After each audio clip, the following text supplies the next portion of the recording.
ಆತ್ಮೀಯ SSLC ವಿದ್ಯಾರ್ಥಿಗಳೇ, ತಮಗೆಲ್ಲರಿಗೂ ನನ್ನ ಈಸಿ ಮ್ಯಾಥ್ಸ್ ಚಾನಲ್ಗೆ ಸ್ವಾಗತ. ಈ ವಿಡಿಯೋದಲ್ಲಿ ನಾನು ಬಹುಪದೋಕ್ತಿಗಳು ಈ ಅಧ್ಯಾಯದಲ್ಲಿ ಬರುವಂಥ ಈ ವರ್ಷದ LBA ನೋಟ್ಸಲ್ಲಿ ಇರುವಂಥ ಎಲ್ಲ 2 ಮಾರ್ಕ್ಸಿನ ಪ್ರಶ್ನೆಗಳನ್ನು ಅತ್ಯಂತ ಸರಳವಾಗಿ ಬಿಡಿಸಿದ್ದೇನೆ. ಈ ವಿಡಿಯೋದಲ್ಲಿ ನಾನು ಬಿಡಿಸಿದಂಥ LBA ನೋಟ್ಸಲ್ಲಿರುವಂಥ ಎಲ್ಲ ಪ್ರಶ್ನೆಗಳು ಮುಂಬರುವ ವಾರ್ಷಿಕ ಪರೀಕ್ಷಾ ದೃಷ್ಟಿಯಿಂದ ಬಹಳ ಮಹತ್ವಪೂರ್ಣವಾದ ಪ್ರಶ್ನೆಗಳಾಗಿರುವುದರಿಂದ ಪ್ರತಿಯೊಬ್ಬ SSLC ವಿದ್ಯಾರ್ಥಿಯು ಈ ಪ್ರಶ್ನೆಗಳನ್ನು ಪ್ರಾಕ್ಟೀಸ್ ಮಾಡಿಕೊಳ್ಳಲೇಬೇಕು. ಸೊ ಮೊದಲಿಗೆ ನಾವು LBA ನೋಟ್ಸಲ್ಲಿರುವಂಥ ಮೊದಲನೇ 2 ಮಾರ್ಕ್ಸಿನ ಪ್ರಶ್ನೆಯನ್ನು ತೆಗೆದುಕೊಳ್ಳೋಣ. ಪ್ರಶ್ನೆಯನ್ನು ನೋಡೋಣ. ಸೊ ರೇಖಾತ್ಮಕ ಬಹುಪದೋಕ್ತಿ ಮತ್ತು ವರ್ಗಾತ್ಮಕ ಬಹುಪದೋಕ್ತಿಯ ಆದರ್ಶ ರೂಪ ಬರೆಯಿರಿ ಅಂತ ಹೇಳಿದ್ದಾರೆ. ಇದು ನೇರವಾದ ಪ್ರಶ್ನೆಯಾಗಿದೆ, ಹಾಗಾಗಿ ಈ ಪ್ರಶ್ನೆಯನ್ನು ನೀವು ಸುಲಭವಾಗಿ ಉತ್ತರಿಸಬಹುದು. ಸೊ ರೇಖಾತ್ಮಕ ಬಹುಪದೋಕ್ತಿಯ ಆದರ್ಶ ರೂಪ px + c ಆಗಿದೆ. ಇಲ್ಲಿ b ಮತ್ತು c ಗಳು ಸ್ಥಿರಾಂಕಗಳಾಗಿದ್ದರೆ x ಚರಾಕ್ಷರವಾಗಿದೆ. ಸೊ ಆದ್ದರಿಂದ ನೀವು ರೇಖಾತ್ಮಕ ಬಹುಪದೋಕ್ತಿಯ ಆದರ್ಶ ರೂಪ bx + c ಅಂತ ಬರೆಯಬೇಕು. ಹಾಗೆ ವರ್ಗಾತ್ಮಕ ಬಹುಪದೋಕ್ತಿಯ ಆದರ್ಶ ರೂಪವು ax² + bx + c ಆಗಿದೆ. ಇಲ್ಲಿ a b c ಗಳು ಸ್ಥಿರಾಂಕಗಳಾಗಿವೆ, x ಚರಾಕ್ಷರವಾಗಿದೆ. ಹಾಗಾಗಿ ವರ್ಗಾತ್ಮಕ ಬಹುಪದೋಕ್ತಿಯ ಆದರ್ಶ ರೂಪ ಅಥವಾ ವರ್ಗಾತ್ಮಕ ಬಹುಪದೋಕ್ತಿ ax² + bx + c ಅಂತ ಬರೆಯಬೇಕು. ಸೊ ಇದು 2 ಮಾರ್ಕ್ಸಿನ ಪ್ರಶ್ನೆಯಾಗಿರೋದ್ರಿಂದ ರೇಖಾತ್ಮಕ ಬಹುಪದೋಕ್ತಿ ಆದರ್ಶ ರೂಪ bx + c ಅಂತ ಬರೆದ್ರೆ 1 ಮಾರ್ಕ್ಸನ್ನು, ಹಾಗೆ ವರ್ಗಾತ್ಮಕ ಬಹುಪದೋಕ್ತಿ ಆದರ್ಶ ರೂಪ ax² + bx + c ಅಂತ ಬರೆದ್ರೆ ನಿಮಗೆ ಮತ್ತೊಂದು ಮಾರ್ಕ್ಸನ್ನು ಕೊಡಲಾಗ್ತದೆ. ಟೋಟಲ್ 2 ಮಾರ್ಕ್ಸನ್ನು ನಿಮಗೆ ಈ ಪ್ರಶ್ನೆಗೆ ನೀಡಲಾಗ್ತದೆ. ಹಾಗೆ ನಾವೀಗ LBA ನೋಟ್ಸಲ್ಲಿರುವಂಥ 2ನೇ ಪ್ರಶ್ನೆಯನ್ನು ತೆಗೆದುಕೊಳ್ಳೋಣ. ಪ್ರಶ್ನೆ ಈ ರೀತಿಯಾಗಿದೆ. p(x) = 6x² - 3 - 7x ಈ ಬಹುಪದೋಕ್ತಿಯ ಶೂನ್ಯತೆಗಳನ್ನು ಕಂಡುಹಿಡಿಯಿರಿ ಅಂದ್ಕೊಂಡು ಪ್ರಶ್ನೆಯಲ್ಲಿ ಕೇಳಿದ್ದಾರೆ. ಸೊ ಈ ಬಹುಪದೋಕ್ತಿಯ ಶೂನ್ಯತೆಗಳನ್ನು ಕಂಡುಹಿಡಿಯೋದಕ್ಕಿಂತ ಪೂರ್ವದಲ್ಲಿ ನಾವು ಕೊಟ್ಟಂಥ ಬಹುಪದೋಕ್ತಿಯನ್ನು ಆದರ್ಶ ರೂಪದಲ್ಲಿ ಬರೆದುಕೊಳ್ಳೋಣ. ಯಾಕಂದರೆ ಕೊಟ್ಟಂಥ ಒಂದು ಬಹುಪದೋಕ್ತಿ ಆದರ್ಶ ರೂಪದಲ್ಲಿಲ್ಲ. 6x ವರ್ಗ ಆದ ನಂತರ ಏನು ಬರಬೇಕು ರೀ, -7x ಬರಬೇಕು. ತದನಂತರ ಸ್ಥಿರಾಂಕ -3 ಬಂದಿರಬೇಕು. ಅದೇ ಕ್ರಮದಲ್ಲಿ ಅದೇ ಆರ್ಡ್ರಲ್ಲಿ ನಾವೀಗ ಕೊಟ್ಟಂಥ ಬಹುಪದೋಕ್ತಿಯನ್ನು ಬರೆದುಕೊಳ್ಳೋಣ. ಸೊ ಹಾಗೆ ಬರೆದುಕೊಂಡಾಗ ಈ ಬಹುಪದೋಕ್ತಿಯ ಆದರ್ಶ ರೂಪವು p(x) = 6x² - 7x - 3 ಆಗುತ್ತದೆ. ನಾವೀಗ ಈ ವರ್ಗ ಬಹುಪದೋಕ್ತಿಯನ್ನು ಅಪವರ್ತನ ವಿಧಾನದಿಂದ 2 ಅಪವರ್ತನಗಳ ಗುಣಲಬ್ಧವಾಗಿ ಬರೆಯಬೇಕು. ಸೊ ಇಲ್ಲಿ 2 ಸಂಖ್ಯೆಗಳನ್ನು ನಾವು ಕಂಡುಹಿಡಿಯಬೇಕು. 2 ಸಂಖ್ಯೆಗಳನ್ನು ಗುಣಿಸಿದಾಗ -3 × 6 -18 ಬಂದಿರಬೇಕು. ಅದೇ ರೀತಿ ಯಾವ ಸಂಖ್ಯೆಗಳನ್ನು ಗುಣಿಸಿ ನೀವು -18 ಪಡೆದಿರ್ತೀರಲ್ವ, ಅದೇ ಸಂಖ್ಯೆಯನ್ನು ಕೂಡಿಸಿದಾಗ ಅಥವಾ ಕಳೆದಾಗ ಮತ್ತೆಷ್ಟು ಬಂದಿರಬೇಕು, -7 ಬಂದಿರಬೇಕು. ಆ ಸಂಖ್ಯೆಗಳೆಂದರೆ -9 ಮತ್ತು +2 ಆಗಿದೆ. ಯಾಕಂದರೆ -9 ಮತ್ತು +2 ಕೂಡಿಸಿದಾಗ ಬರುವ ಮೊತ್ತ -7. ಅದೇ ರೀತಿ -9 ಮತ್ತು +2 ಗುಣಿಸಿದಾಗ ಬರುವಂಥ ಗುಣಲಬ್ಧ -9 + 18 ಆಗುತ್ತದೆ. ಸೊ ಹಾಗಾಗಿ ನಾವು ಮುಂದಿನ ಹಂತದಲ್ಲಿ ಈ ಸಂಖ್ಯೆಗಳನ್ನು ಬಳಸಿಕೊಂಡು, ಅಂದರೆ -9 ಮತ್ತು +2 ಬಳಸಿಕೊಂಡು ಈ ಮಧ್ಯಪದ -7x ಅನ್ನು ಒಡೆದು ಬರೆಯೋಣ. ಹೀಗೆ ಬರೆಯಬೇಕಾದ್ರೆ ಮೊದಲೇ ಪದ 6x² ಇದ್ದ ಹಾಗೆ ಬರೆದುಕೊಳ್ಬೇಕು. ಅದೇ ರೀತಿ ಕೊನೆಯ ಪದ -3 ಇದ್ದ ಹಾಗೆ ಬರೆದುಕೊಳ್ಬೇಕು. ಈ -7x ಅನ್ನು ನಾವು -9x + 2x ಅಂತ ಬರೆದುಕೊಳ್ಬೇಕು. ನೋಡಿ, ಒಮ್ಮೆ ಚೆಕ್ ಮಾಡ್ಕೊಳ್ರಿ. -9x + 2x ಅಂದರೆ -7x ಆಗ್ತದೆ. ಅದೇ ರೀತಿ -9x ಮತ್ತು +2x ಅನ್ನು ಗುಣಿಸಿದಾಗ -9 + -18 x × x² ಆಗುತ್ತದೆ. ಹೀಗೆ ನಾವು ಈ ವರ್ಗ ಬಹುಪದೋಕ್ತಿಯ ಮಧ್ಯ ಪದವನ್ನು -7x ಅನ್ನು -9x + 2 ಆಗಿ ಈ ಒಡೆದು ಬರೆಯಬೇಕು. ಮುಂದಿನ ಹಂತದಲ್ಲಿ ಇಲ್ಲಿ 3 ಪದ ಇದ್ದದ್ದೇನಾಗಿದೆ, 4 ಪದಗಳಾಗಿವೆ. ಈ 4 ಪದಗಳನ್ನು 2 ಪದಗಳ ಗುಂಪಾಗಿ ಬರೆದುಕೊಂಡು ಈ 2 ಪದಗಳಲ್ಲಿ ಸಾಮಾನ್ಯವಾಗಿರುವ ಅಪವರ್ತನಗಳನ್ನು ಸಾಮಾನ್ಯ ತೆಗಿಬೇಕು. ಸೊ ಈ 2 ಪದಗಳಲ್ಲಿ ಸಾಮಾನ್ಯವಾಗಿರುವ ಅಪವರ್ತನ ಅಂದರೆ ಅದು 3 ಆಗಿದೆ. ಯಾಕಂದರೆ 3ರಿಂದ 6 ಮತ್ತು 9 2 ಭಾಗ ಹೋಗುತ್ತದೆ. 3 × 2 = 6, 3 × 3 = 9 ಆಗುತ್ತದೆ. ಅದೇ ರೀತಿ 2 ಪದಗಳಲ್ಲಿ ಸಾಮಾನ್ಯವಾಗಿರುವ ಚರಾಕ್ಷರ ಅಂದರೆ ಅದು x ಆಗಿದೆ. x ಅನ್ನು ಸಾಮಾನ್ಯ ತೆಗೆದಾಗ ಇಲ್ಲಿ 3x ಸಾಮಾನ್ಯ ಆಗ್ತದೆ. 3x ಅನ್ನು ಸಾಮಾನ್ಯ ತೆಗೆದಾಗ ಮೊದಲನೇ ಪದದಲ್ಲಿ ಏನು ಉಳಿಯುತ್ತದೆ, 3 × 2 = 6 ಆಗೋದ್ರಿಂದ ಇಲ್ಲಿ 2 ಉಳಿಯುತ್ತದೆ. x ವರ್ಗ ಇದೆ, ಒಂದು x ಹೊರಗಡೆ ಇರೋದ್ರಿಂದ ಇಲ್ಲಿ x ಮಾತ್ರ ಉಳಿಯುತ್ತದೆ. -3 3 × 9 ಆಗೋದ್ರಿಂದ ಇಲ್ಲಿ 3 ಬರೆದುಕೊಳ್ಬೇಕು. ಇಲ್ಲಿ x ಇರೋದ್ರಿಂದ ಇಲ್ಲಿ x ಸಾಮಾನ್ಯವಾಗಿರೋದ್ರಿಂದ ಇಲ್ಲಿ 3 ಮಾತ್ರ ಉಳಿಯುತ್ತದೆ. ಸೊ ಬ್ರ್ಯಾಕೆಟನ್ನು ಕ್ಲೋಸ್ ಮಾಡಿ. ಪ್ಲಸ್ ಈ 2 ಪದಗಳಲ್ಲಿ ಯಾವುದೇ ಅಂಶ ಸಾಮಾನ್ಯವಾಗಿಲ್ಲ, ಹಾಗಾಗಿ 1 ಸಾಮಾನ್ಯ ತೆಗಿಬೇಕು. ಯಾವುದೇ ಅಪವರ್ತನ ಸಾಮಾನ್ಯ ಇಲ್ಲ ಅಂದರೆ ನಾವೇನು ಮಾಡಬೇಕಂದ್ರೆ ಅಲ್ಲಿ 1 ಸಾಮಾನ್ಯವಾಗಿ ತೆಗಿಬೇಕು. 1 ಸಾಮಾನ್ಯ ತೆಗೆದಾಗ ಅದೇ ಪದಗಳು ಬ್ರ್ಯಾಕೆಟ್ ಒಳಗಡೆ ನಾವು ಬರೀಬೇಕಾಗ್ತದೆ. ಸೊ 2x ಅನ್ನು ಇದ್ದ ಹಾಗೆ ಬರೆದುಕೊಳ್ರಿ. +× -, -1 × 3 = 3 ಆಗುತ್ತದೆ. ಒಂದು ನೆನ್ಪಿಟ್ಕೊಳ್ರಿ, ಇಲ್ಲಿ ಯಾವ ಅಪವರ್ತನ ಬಂದಿರ್ತದಲ್ಲ ಅದೇ ಅಪವರ್ತನ ಇಲ್ಲಿ ಬಂದಿರಬೇಕು ನೋಡಿ. 2x - 3 ಇದೆ, ಇಲ್ಲೂ ಸಹ 2x - 3 ಇದೆ. ಸೊ ಮುಂದಿನ ಹಂತದಲ್ಲಿ ಈ 2x - 3 ಅನ್ನು ಒಂದು ಅಪವರ್ತನವಾಗಿ ಬರೆದುಕೊಳ್ಬೇಕು.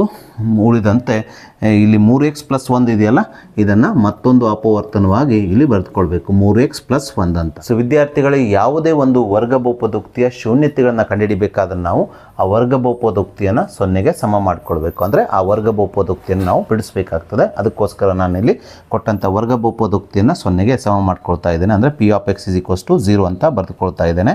ಇಲ್ಲಿ p of x ಯಾವ್ದಕ್ಕೆ ಸಮನಾಗಿದೆ? 2x - 3 × 3x + 1ಕ್ಕೆ ಸಮನಾಗಿರೋದ್ರಿಂದ ಇಲ್ಲಿ 2x - 3 × 3x + 1 ಸಹ 0ಗೆ ಸಮನಾಗ್ತದೆ. ಸೊ ಹೀಗೆ ನಾವು ಈ ಕೊಟ್ಟಂಥ ವರ್ಗ ಬಹುಪದೋಕ್ತಿಯನ್ನು 0ಗೆ ಸಮ ಮಾಡಿಕೊಂಡ ನಂತರ ನಾವೀಗ ಈ ಎರಡೂ ಅಪವರ್ತನಗಳನ್ನು ಪ್ರತ್ಯೇಕವಾಗಿ 0ಗೆ ಸಮಗೊಳಿಸಿ ಎರಡು ಸಮೀಕರಣಗಳನ್ನು ಮಾಡಿಕೊಳ್ಳೋಣ. ಅಂದರೆ 2x - 3 = 0 ಅಥವಾ 3x + 1 = 0 ಅಂದ್ಕೊಂಡು ಈ ರೀತಿಯ ಎರಡು ಸಮೀಕರಣಗಳನ್ನು ಈ ಎರಡು ಅಪವರ್ತನಗಳನ್ನು ಬಳಸಿಕೊಂಡು ಮಾಡಿಕೊಳ್ಬೇಕು. ಮುಂದಿನ ಹಂತದಲ್ಲಿ ಈ ಎರಡು ಸಮೀಕರಣಗಳನ್ನು ನಾವು ಬಿಡಿಸಬೇಕು. ಅಂದರೆ x ನ ಬೆಲೆಯನ್ನು ಕಂಡುಹಿಡಿದುಕೊಳ್ಬೇಕು. ಈ ಸಮೀಕರಣದಲ್ಲಿರುವ 2x ಅನ್ನು ಇದ್ದಾಗೆ ಬರೆದುಕೊಳ್ಳೋಣ. -3 ಬಲಭಾಗಕ್ಕೆ ಸ್ಥಳಾಂತರಿಸಿದಾಗ +3 ಆಗುತ್ತದೆ. ಹಾಗೆ ಇಲ್ಲಿರುವ 2 ನಾವು ಬಲಭಾಗಕ್ಕೆ ಸ್ಥಳಾಂತರಿಸಿದಾಗ ಬಲಭಾಗವು 3/2 ಆಗುತ್ತದೆ. ಯಾಕಂದರೆ ಇಲ್ಲಿ 2 × x ಅಂತ ಇರೋದ್ರಿಂದ ಈ -2 ಬಲಭಾಗಕ್ಕೆ ಹೋದಾಗ /2 ಆಗುತ್ತದೆ. ಆದ್ದರಿಂದ ಇಲ್ಲಿ x ನ ಬೆಲೆಯು 3/2 ಆಗುತ್ತದೆ. ಅದೇ ರೀತಿ ನಾವೀಗ ಈ ಸಮೀಕರಣವನ್ನು ಬಿಡಿಸೋಣ. 3x ಅನ್ನು ಎಡಭಾಗದಲ್ಲಿ ಇಟ್ಕೊಳ್ರಿ, +1 ಬಲಭಾಗಕ್ಕೆ ಸ್ಥಳಾಂತರಿಸಿದಾಗ -1 ಆಗುತ್ತದೆ. ಆದ್ದರಿಂದ ಇಲ್ಲಿ x ನ ಬೆಲೆಯು 3 × x ಇದ್ದದ್ದು 3 ಬಲಭಾಗಕ್ಕೆ ಸ್ಥಳಾಂತರಿಸಿದಾಗ /3 ಆಗುವುದರಿಂದ x ನ ಬೆಲೆಯು -1/3 ಆಗುತ್ತದೆ. ಸೊ ಆದ್ದರಿಂದ ಇಲ್ಲಿ ಕೊಟ್ಟಂಥ ಬಹುಪದೋಕ್ತಿಯ ಶೂನ್ಯತೆಗಳು +3/2 ಮತ್ತು -1/3 ಆಗಿವೆ. ಸೊ ಹಾಗೆ ನಾವೀಗ ಈ ವರ್ಷದ LBA ನೋಟ್ಸಲ್ಲಿರುವ ಮತ್ತೊಂದು 2 ಮಾರ್ಕ್ಸಿನ ಪ್ರಶ್ನೆಯನ್ನು ತೆಗೆದುಕೊಳ್ಳೋಣ. ಪ್ರಶ್ನೆ ಈ ರೀತಿಯಾಗಿದೆ: p of x = 4x² - 4x - 3 ಈ ಬಹುಪದೋಕ್ತಿಯ ಶೂನ್ಯತೆಗಳನ್ನು ಕಂಡುಹಿಡಿಯಿರಿ ಅಂದ್ಕೊಂಡು ಕೊಟ್ಟಿದ್ದಾರೆ. ಈ ಪ್ರಶ್ನೆಯು ಸಹ ಹಿಂದಿನ ಪ್ರಶ್ನೆಯ ರೀತಿಯಲ್ಲಿ ಇರೋದ್ರಿಂದ ಈ ಪ್ರಶ್ನೆಯನ್ನು ಸಹ ನಾವು ಹಿಂದಿನ ಪ್ರಶ್ನೆಯನ್ನು ಬಿಡಿಸಿದ ರೀತಿಯಲ್ಲೇ ಬಿಡಿಸೋಣ. ಸೊ ಮೊದಲಿಗೆ ನಾವು ಕೊಟ್ಟಂಥ ಬಹುಪದೋಕ್ತಿಯನ್ನು ಇದ್ದಾಗೆ ಬರೆದುಕೊಳ್ಳೋಣ. ನಾವೀಗ ಈ ಕೊಟ್ಟಂಥ ಬಹುಪದೋಕ್ತಿಯ ಶೂನ್ಯತೆಗಳನ್ನು ಕಂಡುಹಿಡಿಯಬೇಕಾಗಿದ್ದರಿಂದ ಈ ಬಹುಪದೋಕ್ತಿಯನ್ನು 0ಗೆ ಸಮಗೊಳಿಸಿ, ಅಂದರೆ p of x = 0 ಅಥವಾ 4x² - 4x - 3 = 0 ಅಂತ ಮಾಡಿಕೊಂಡು ಒಂದು ಸಮೀಕರಣವನ್ನು ಮಾಡಿಕೊಳ್ಳಬೇಕು. ಈ ಸಮೀಕರಣವನ್ನು ಬಿಡಿಸಿದಾಗ ನಮಗೆ ಈ ಬಹುಪದೋಕ್ತಿಯ ಶೂನ್ಯತೆಗಳು ಸಿಗುತ್ತವೆ. ಅದಕ್ಕೋಸ್ಕರ ನಾನಿಲ್ಲಿ p of x = 0 ಅಂತ ಬರೆದುಕೊಂಡಿದ್ದೇನೆ. ಅಂದರೆ 4x² - 4x - 3 = 0 ಆಗುತ್ತದೆ. ಇದೊಂದು ವರ್ಗ ಸಮೀಕರಣವಾಗಿದೆ. ಈ ವರ್ಗ ಸಮೀಕರಣವನ್ನು ನಾವೀಗ ಅಪವರ್ತನ ವಿಧಾನದಿಂದ ಬಿಡಿಸಬೇಕು. ನಾವೀಗ ಎರಡು ಸಂಖ್ಯೆಗಳನ್ನು ಕಂಡುಹಿಡಿಯಬೇಕು. ಆ ಸಂಖ್ಯೆಗಳ ಗುಣಲಬ್ಧ -× -3×4 12 ಬಂದಿರಬೇಕು. ಅಂದರೆ -12 ಬಂದಿರಬೇಕು. ಎರಡು ಸಂಖ್ಯೆಗಳನ್ನು ಗುಣಿಸಿದಾಗ -12 ಬಂದಿರಬೇಕು. ಯಾವ ಸಂಖ್ಯೆಗಳನ್ನು ಗುಣಿಸಿ ನೀವು -12 ತಂದಿರ್ತೀರಲ್ವ, ಅದೇ ಸಂಖ್ಯೆಯನ್ನು ಕೂಡಿಸಿ ಅಥವಾ ಕಳೆದಾಗ ಮೊತ್ತ ಎಷ್ಟು ಬರಬೇಕು ರೀ? -4 ಬಂದಿರಬೇಕು. ಆ ಸಂಖ್ಯೆಗಳನ್ನು ನಾವೀಗ ಹುಡುಕಬೇಕು. ಆ ಸಂಖ್ಯೆಗಳೆಂದರೆ -6 ಮತ್ತು +2 ಆಗಿದೆ. ಯಾಕಂದರೆ -6 + 2 ಅಂದರೆ -4 ಆಗುತ್ತದೆ. ಅದೇ ರೀತಿ -6 + 2 ಅಂದರೆ -6 12 ಆಗುತ್ತದೆ. ಅಂದರೆ -12 ಆಗುತ್ತದೆ. ಸೊ ಹೀಗೆ ನಾವು ಎರಡು ಸಂಖ್ಯೆಗಳನ್ನು ಗುಣಿಸಿದಾಗ -12, ಅದೇ ರೀತಿ ಅವುಗಳ ಮೊತ್ತ -4 ಬರುವ ಸಂಖ್ಯೆಗಳನ್ನು ತಿಳಿದುಕೊಂಡ ನಂತರ ನಾವೀಗ ಈ ವರ್ಗ ಸಮೀಕರಣವನ್ನು ಅಪವರ್ತಿಸೋಣ. ಸಮೀಕರಣವನ್ನು ಅಪವರ್ತಿಸಬೇಕಾದ್ರೆ ನಾವು ಮೊದಲನೇ ಪದ 4x² ಅನ್ನು, ಅದೇ ರೀತಿ ಕೊನೆಯ ಪದ -3 ಅನ್ನು ಇದ್ದ ಹಾಗೆ ಬರೆದುಕೊಳ್ಬೇಕು. ಮಧ್ಯಪದ -4x ಅನ್ನು ಇಲ್ಲಿರುವ ಸಂಖ್ಯೆಗಳನ್ನು ಬಳಸಿಕೊಂಡು ಒಡೆದು ಬರೆಯಬೇಕು. -4x ಅನ್ನು ನಾವು -6x + 2x ಆಗಿ ಬರೆದುಕೊಳ್ಬೇಕು. ಯಾಕಂದರೆ -6x + 2x ಅಂದರೆ -4x ಆಗ್ತದೆ. ಅದೇ ರೀತಿ ಇವುಗಳನ್ನು ಗುಣಿಸ್ಕೊಂಡಾಗ -× -6 12 x × x x² ಆಗ್ತದೆ. ಹೀಗೆ 3 ಪದಗಳಿರುವ ಈ ವರ್ಗ ಸಮೀಕರಣವನ್ನು ನಾವು ಒಡೆದು 4 ಪದಗಳಿರುವ ಒಂದು ಸಮೀಕರಣವಾಗಿ ಮಾಡಿಕೊಂಡಿದ್ದೇವೆ. ನಾವೀಗ ಇಲ್ಲಿ 2 ಪದಗಳ 2 ಗುಂಪನ್ನು ಈ ರೀತಿಯಾಗಿ ಮಾಡಿಕೊಳ್ಬೇಕು. ಈ 2 ಪದಗಳ ಗುಂಪಿನಲ್ಲಿ ಸಾಮಾನ್ಯವಾಗಿರುವ ಅಪವರ್ತನ 2ಅನ್ನು ಸಾಮಾನ್ಯ ತೆಗೆಯೋಣ. ಯಾಕಂದರೆ 2 4 2 3 6 ಆಗಿರೋದ್ರಿಂದ 2ಅನ್ನು ಸಾಮಾನ್ಯ ಅಪವರ್ತನವಾಗಿ ತೆಗೆದುಕೊಳ್ಳೋಣ. ಅದೇ ರೀತಿ ಎರಡೂ ಕಡೆಗೆ x ಇರೋದ್ರಿಂದ x ಅನ್ನು ಒಂದು ಸಾಮಾನ್ಯ ಅಪವರ್ತನವಾಗಿ ತೆಗೆಯೋಣ. ಸೊ ಇಲ್ಲಿ 2x ಸಾಮಾನ್ಯವಾದರೆ ಇಲ್ಲೇನು ಉಳಿಯುತ್ತದೆ? 2 × 4 2 2 4 ಆಗುತ್ತದೆ. ಇಲ್ಲಿ x ವರ್ಗ ಇದೆ, x ಹೊರಗಡೆ ಇರೋದ್ರಿಂದ ಇಲ್ಲಿ x ಮಾತ್ರ ಉಳಿಯುತ್ತದೆ. ಮೈನಸ್ 2 6 2 3 6 ಆಗುತ್ತದೆ. ಹಾಗಾಗಿ ಇಲ್ಲಿ 3 ಮಾತ್ರ ಉಳಿಯುತ್ತದೆ. ಇಲ್ಲಿ ಎಕ್ಸ್ ಇದೆ, ಹೊರಗಡೆ ಎಕ್ಸ್ ಇರೋದ್ರಿಂದ ಇಲ್ಲಿ ಮತ್ತೆ ಎಕ್ಸ್ ಇರೋದಿಲ್ಲ. ಹಾಗಾಗಿ ಬ್ರ್ಯಾಕೆಟನ್ನು ಕ್ಲೋಸ್ ಮಾಡಿಕೊಳ್ಳ್ರಿ. ತದನಂತರ ಇಲ್ಲಿ ಯಾವ ಚಿಹ್ನೆ ಇದೆ, ಪ್ಲಸ್ ಇದೆ, ಅದನ್ನು ಇಲ್ಲಿ ಹಾಕ್ಕೊಳ್ಬೇಕು. ಇವೆರಡು ಪದಗಳನ್ನು ನೀವು ಗಮನಿಸಿದಾಗ ಇವೆರಡು ಪದಗಳಲ್ಲಿ ಯಾವುದೇ ಸಾಮಾನ್ಯ ಅಪವರ್ತನ ಇಲ್ಲ. ನೋಡಿ, 2ರ ಮಗ್ಗಿಯಲ್ಲಿ 3 ಬರೋದಿಲ್ಲ, 3 ಮಗ್ಗಿಯಲ್ಲಿ 2 ಬರೋದಿಲ್ಲ. ಹಾಗೆ ಇವು ಎರಡೂ ಸಂಖ್ಯೆಗಳು ಒಂದನ್ನು ಬಿಟ್ಟು ಬೇರೆ ಯಾವ ಸಂಖ್ಯೆಯ ಮಗ್ಗಿಯಲ್ಲೂ ಬರದೇ ಇರೋದ್ರಿಂದ ಇಲ್ಲಿ ಒಂದನ್ನು ಮಾತ್ರ ನಾವು ಸಾಮಾನ್ಯ ತೆಗಿಬಹುದು. ಸೊ ಹಾಗೆ ಇಲ್ಲಿ ಎಕ್ಸ್ ಈ ಮೊದಲನೇ ಪದದಲ್ಲಿದೆ, ಇಲ್ಲಿ ಎರಡನೇ ಪದದಲ್ಲಿ ಇಲ್ಲ. ಹಾಗಾಗಿ ಎಕ್ಸ್ ಸಾಮಾನ್ಯ ಆಗೋದಿಲ್ಲ. ಒಂದನ್ನು ಮಾತ್ರ ನಾವು ಸಾಮಾನ್ಯ ತೆಗೆಯೋಣ. ಒಂದನ್ನು ಸಾಮಾನ್ಯ ತೆಗೆದಾಗ ನಿಮಗೆ ಹಿಂದಿನ ಪ್ರಶ್ನೆಯಲ್ಲಿ ಹೇಳಿದ ಹಾಗೆ ಇಲ್ಲಿರುವ ಪದಗಳು ಇದ್ದ ಹಾಗೆ ಇರುತ್ತದೆ. 1 2 2 ಎಕ್ಸ್ ಮೈನಸ್ 1 3 3 ಬ್ರ್ಯಾಕೆಟನ್ನು ಕ್ಲೋಸ್ ಮಾಡಿ = 0 ಆಗುತ್ತದೆ. ಮುಂದಿನ ಹಂತದಲ್ಲಿ ಈ ಎರಡೂ ಪದಗಳಲ್ಲಿ ಸಾಮಾನ್ಯವಾಗಿರುವ ಅಪವರ್ತನ 2x ಮೈನಸ್ 3 ಇಲ್ಲಿ ಬರೆದುಕೊಳ್ಳಿ. ಇದಾದ ನಂತರ ಈ 2x ಮೈನಸ್ 3 ಬಿಟ್ಟರೆ ಏನು ಉಳಿತು, ಇಲ್ಲಿ 2x ಪ್ಲಸ್ 1 ಉಳಿತಿದೆ. ಇದನ್ನು ಮತ್ತೊಂದು ಅಪವರ್ತನವಾಗಿ ಇಲ್ಲಿ ಬರೆದುಕೊಳ್ಬೇಕು. ಅಂದರೆ 2x minus 3 into 2x plus 1 = 0 ಆಗಿ ಇದನ್ನು ಬರೆದುಕೊಳ್ಬೇಕು. ಸೊ ಮುಂದಿನ ಹಂತದಲ್ಲಿ ಈ ಎರಡು ಅಪವರ್ತನಗಳನ್ನು ಪ್ರತ್ಯೇಕವಾಗಿ 0ಗೆ ಸಮಗೊಳಿಸಿಕೊಂಡು ಈ ರೀತಿಯ ಎರಡು ಸಮೀಕರಣಗಳನ್ನು ನೀವು ಮಾಡಿಕೊಳ್ಬೇಕು. ಹೀಗೆ ಮಾಡಿಕೊಂಡಾಗ ಮೊದಲನೇ ಸಮೀಕರಣ 2x ಮೈನಸ್ 3 = 0, ಎರಡನೇ ಸಮೀಕರಣ 2x ಪ್ಲಸ್ 1 = 0 ಆಗುತ್ತದೆ. ನಾವೀಗ ಇವೆರಡು ಸಮೀಕರಣಗಳನ್ನು ಬಿಡಿಸಿ ಎಕ್ಸ್ನ ಬೆಲೆಗಳನ್ನು ಕಂಡುಹಿಡಿದು ತದನಂತರ ಶೂನ್ಯತೆಗಳನ್ನು ಬರೆಯೋಣ. ಸೊ ಈ ಸಮೀಕರಣವನ್ನು ನಾವು ಈಗ ಬಿಡಿಸೋಣ. 2x ಅನ್ನು ಎಡಭಾಗದಲ್ಲಿ ಇಟ್ಕೊಳ್ರಿ. -3 ಬಲಭಾಗಕ್ಕೆ ಹೋದಾಗ +3 ಆಗುತ್ತದೆ. ಮುಂದಿನ ಹಂತದಲ್ಲಿ 2ನ್ನು ಬಲಭಾಗಕ್ಕೆ ಸ್ಥಳಾಂತರಿಸಬೇಕು. 2 ಬಲಭಾಗಕ್ಕೆ ಹೋದಾಗ 2 ಗುಣಿಸು ಎಕ್ಸ್ ಅಂತ ಇದೆಯಲ್ಲ, ಗುಣಿಸು 2 ಬಲಭಾಗಕ್ಕೆ ಹೋದಾಗ /2 ಆಗುತ್ತದೆ. ಆದ್ದರಿಂದ ಇಲ್ಲಿ ಎಕ್ಸ್ನ ಬೆಲೆಯು 3/2 ಆಗುತ್ತದೆ. ಹಾಗೆ ಈ ಸಮೀಕರಣವನ್ನು ನಾವೀಗ ಬಿಡಿಸೋಣ. 2x ಅನ್ನು ಎಡಭಾಗದಲ್ಲಿ ಹಾಗೆ ಇಟ್ಕೊಳ್ಳೋಣ. +1 ಬಲಭಾಗಕ್ಕೆ ಹೋದಾಗ -1 ಆಗುತ್ತದೆ. ಸೊ ಮುಂದಿನ ಹಂತದಲ್ಲಿ ಈ 2ನ್ನು ಬಲಭಾಗಕ್ಕೆ ಸ್ಥಳಾಂತರಿಸಿದಾಗ /2 ಆಗುತ್ತದೆ. ಯಾಕಂದರೆ ಇಲ್ಲಿ 2 ಗುಣಿಸು ಎಕ್ಸ್ ಇದೆಯಲ್ಲ, ಬಲಭಾಗಕ್ಕೆ ಹೋದಾಗ /2 ಆಗುವುದರಿಂದ ಇಲ್ಲಿ ಎಕ್ಸ್ನ ಬೆಲೆಯು -1/2 ಆಗುತ್ತದೆ. ಈ ಎಕ್ಸ್ನ ಬೆಲೆಗಳೇ ಕೊಟ್ಟಂಥ ಬಹುಪದೋಕ್ತಿಯ ಶೂನ್ಯತೆಗಳಾಗಿರೋದ್ರಿಂದ ಇಲ್ಲಿ ನಾವು ಶೂನ್ಯತೆಗಳು ಎಕ್ಸ್ನ ಬೆಲೆ 3/2 ಮತ್ತು ಎಕ್ಸ್ನ ಬೆಲೆ -1/2 ಆಗಿವೆ ಅಂತ ಬರೆಯಬೇಕು. ಸೊ ನಾವೀಗ LBA ನೋಟ್ಸಲ್ಲಿರುವ ಮುಂದಿನ ಪ್ರಶ್ನೆಯನ್ನು ತೆಗೆದುಕೊಳ್ಳೋಣ. ಪ್ರಶ್ನೆ ಈ ರೀತಿಯಾಗಿದೆ: P(x) = ax² + bx + c. ಈ ಬಹುಪದೋಕ್ತಿಯ ಶೂನ್ಯತೆಗಳ ಮೊತ್ತ -3 ಮತ್ತು ಗುಣಲಬ್ಧ 2 ಆದರೆ b + c = 5a ಎಂದು ಸಾಧಿಸಿ ಅಂತ ಹೇಳಿದ್ದಾರೆ.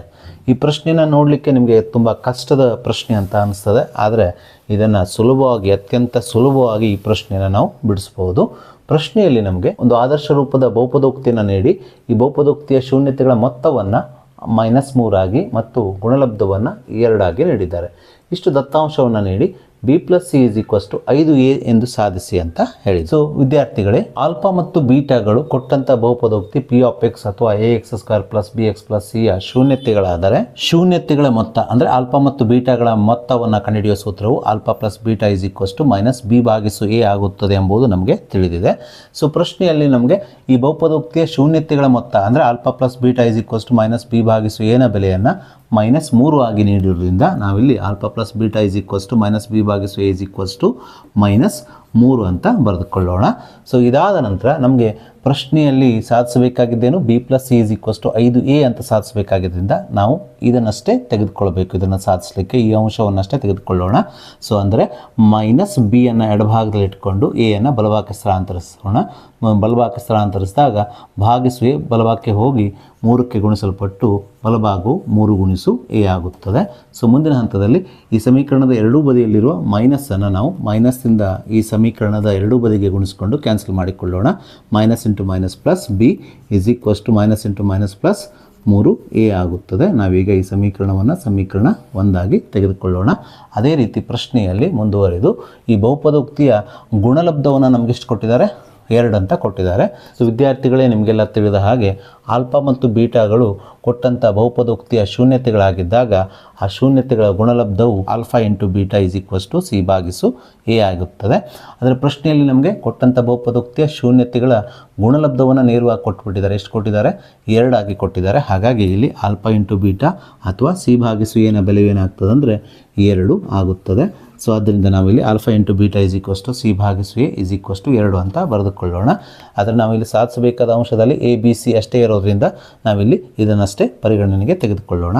ಆದ್ದರಿಂದ ಇಲ್ಲಿ c/a 2 ಆಗುತ್ತದೆ. ಮುಂದಿನ ಹಂತದಲ್ಲಿ ಈ ಎಡಭಾಗದ ಛೇದದಲ್ಲಿರುವ 2ಅನ್ನು ಬಲಭಾಗಕ್ಕೆ ಹೊರೆ ಗುಣಾಕಾರ ಮಾಡಿದಾಗ ಇದು 2ಕ್ಕೆ ಗುಣಿಸಲ್ಪಟ್ಟು 2 × ಎ ಬಲಭಾಗವಾಗುತ್ತದೆ. ಆದ್ದರಿಂದ C is equals to 2 into A ಆಗುತ್ತದೆ, ಅಂದರೆ 2 ಎ ಆಗುತ್ತದೆ.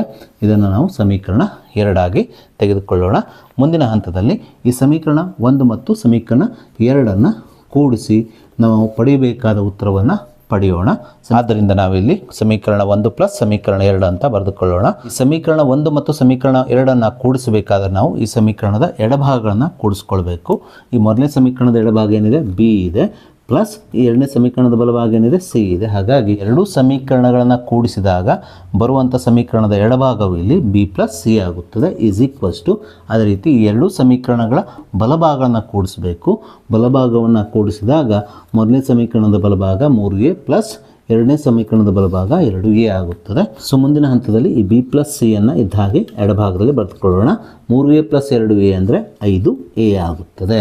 ಸೊ ಇದೇ ನಾವು ಪ್ರಶ್ನೆಯಲ್ಲಿ ಸಾಧಿಸಬೇಕಾದ ಅಂಶವಾಗಿದೆ. ಅಂದರೆ B plus C is equals to 5a. So ಹೀಗೆ ನಾವು ಕೊಟ್ಟಂಥ ಪ್ರಶ್ನೆಯಲ್ಲಿರುವ ದತ್ತಾಂಶಗಳನ್ನು ಬಳಸಿಕೊಂಡು ನಮಗೆ ಪ್ರಶ್ನೆಯಲ್ಲಿ ಸಾಧಿಸಲಿಕ್ಕೆ ಹೇಳಿರುವಂಥ B plus C is equals to 5a ಈ ಅಂಶವನ್ನು ಸಾಧಿಸಬೇಕು. ಸೊ ಹಾಗೆ ನಾವೀಗ LBA ನೋಟ್ಸಲ್ಲಿರುವ ಮತ್ತೊಂದು ವೆರಿ ಇಂಪಾರ್ಟೆಂಟ್ 2 ಮಾರ್ಕ್ಸಿನ ಪ್ರಶ್ನೆಯನ್ನು ತೆಗೆದುಕೊಳ್ಳೋಣ. ಪ್ರಶ್ನೆ ಈ ರೀತಿಯಾಗಿದೆ. ಆಲ್ಫಾ ಮತ್ತು ಬೀಟಾಗಳು P of X is equals to X square minus 4x plus 5 ಈ ಬಹುಪದೋಕ್ತಿಯ 2 ಶೂನ್ಯತೆಗಳಾದರೆ ಆಲ್ಫಾ ಸ್ಕ್ವೇರ್ ಪ್ಲಸ್ ಬೀಟಾ ಸ್ಕ್ವೇರ್ದ ಬೆಲೆಯನ್ನು ಕಂಡುಹಿಡಿಯಿರಿ ಅಂದ್ಕೊಂಡು ಪ್ರಶ್ನೆಯಲ್ಲಿ ಕೇಳಿದ್ದಾರೆ. ವಿದ್ಯಾರ್ಥಿಗಳೇ, ಈ ರೀತಿಯ ಲೆಕ್ಕವನ್ನು ನೀವು ಅತ್ಯಂತ ಸುಲಭವಾಗಿ ಬಿಡಿಸಬಹುದು.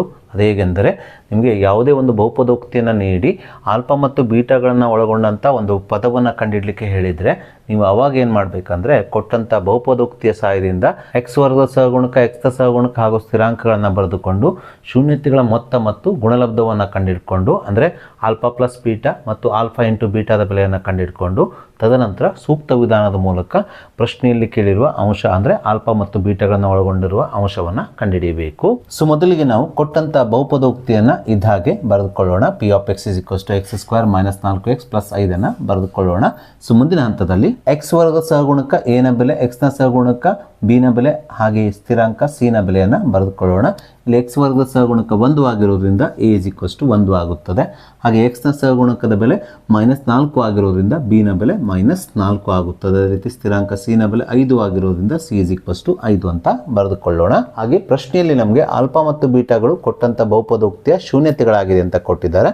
ಹಾಗಾಗಿ ಶೂನ್ಯತೆಗಳ ಮೊತ್ತವು ಇಲ್ಲಿ alpha plus beta is equals to ಸೂತ್ರ ಮೈನಸ್ ಬಿ ಭಾಗಿಸು ಎ ಆಗುತ್ತದೆ. ಈ ಸೂತ್ರವನ್ನು ನಾವಿಲ್ಲಿ ಬರೆದುಕೊಳ್ಳೋಣ.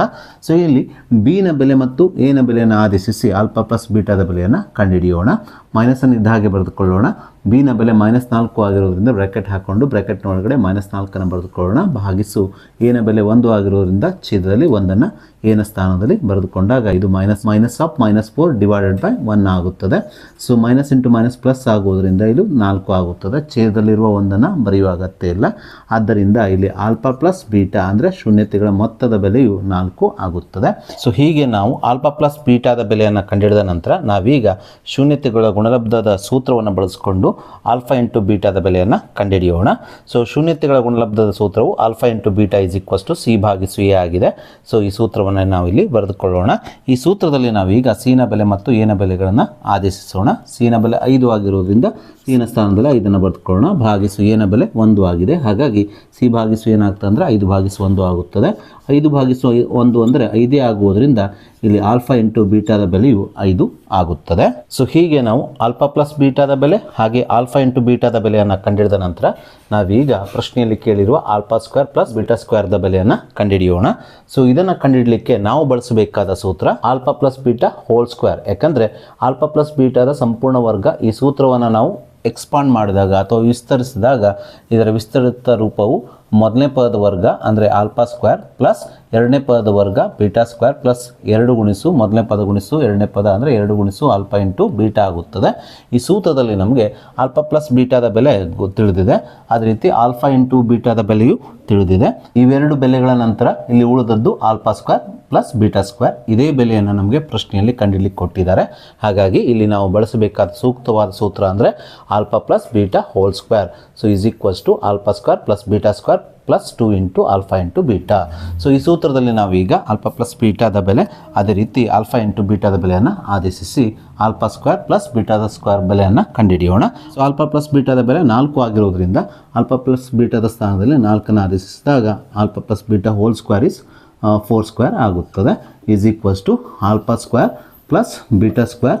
ಇದರ ಬೆಲೆ ನಮಗೆ ತಿಳಿದಿಲ್ಲ, ಇದನ್ನು ನಾವು ಕಂಡುಹಿಡಿಬೇಕು. ಇದನ್ನು ಹಾಗೆ ಬರೆದುಕೊಳ್ಳೋಣ. ಪ್ಲಸ್ 2 ಇಂಟು ಆಲ್ಫಾ ಇಂಟು ಬೀಟಾದ ಬೆಲೆ ಎಷ್ಟು ಬಂದಿದೆ ಹೇಳ್ರಿ? 5 ಬಂದಿದೆ. ಹಾಗಾಗಿ ಆಲ್ಫಾ ಇಂಟು ಬೀಟಾದ ಸ್ಥಾನದಲ್ಲಿ ನಾವು 5ಅನ್ನು ಬರೆದುಕೊಳ್ಳೋಣ. ಹೀಗೆ ಬರೆದುಕೊಂಡಾಗ 2 ಇಂಟು ಆಲ್ಫಾ ಇಂಟು ಬೀಟಾ ಏನಾಗ್ತದೆ? 2 ಇಂಟು 5 ಆಗ್ತದೆ.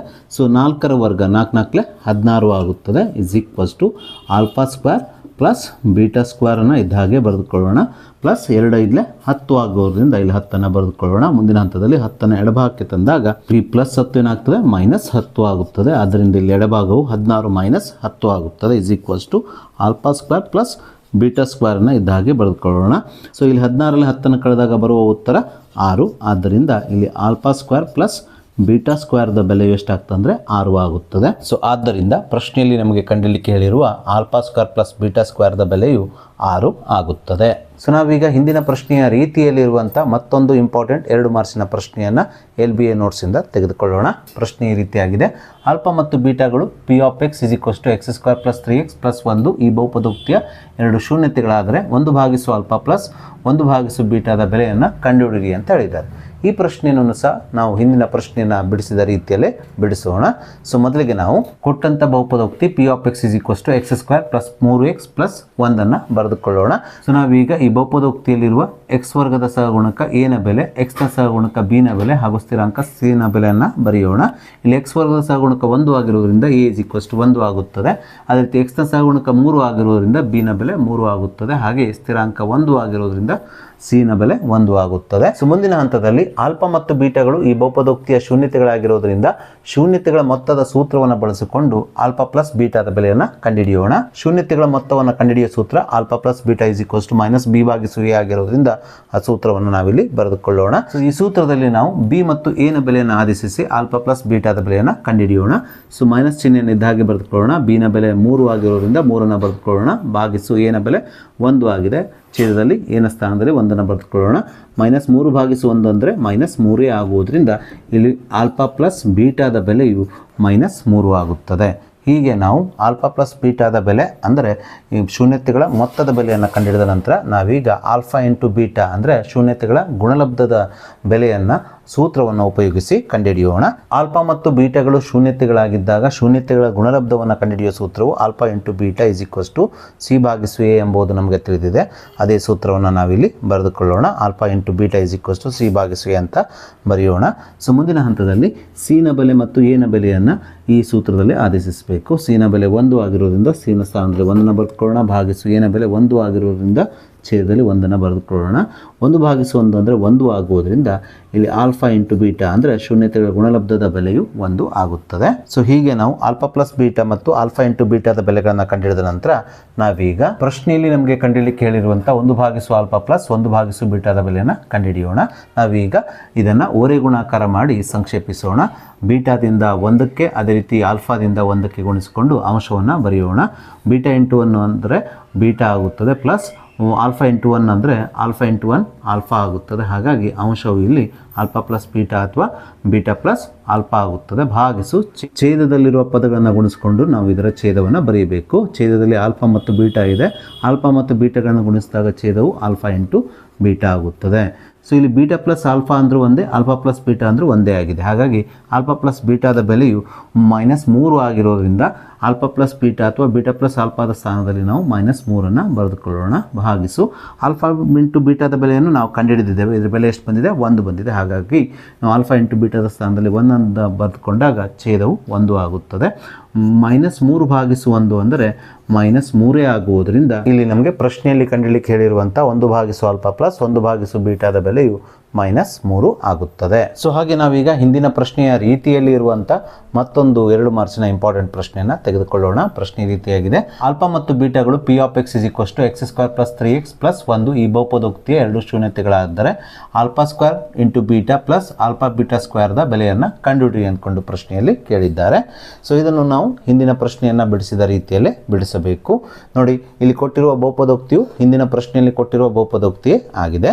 ಸೊ ಮೊದಲಿಗೆ ನಾವು ಕೊಟ್ಟಂತ ಬಹುಪದೋಕ್ತಿ P of X is equals to X square plus 3x plus 1 ಬರೆದುಕೊಳ್ಳೋಣ.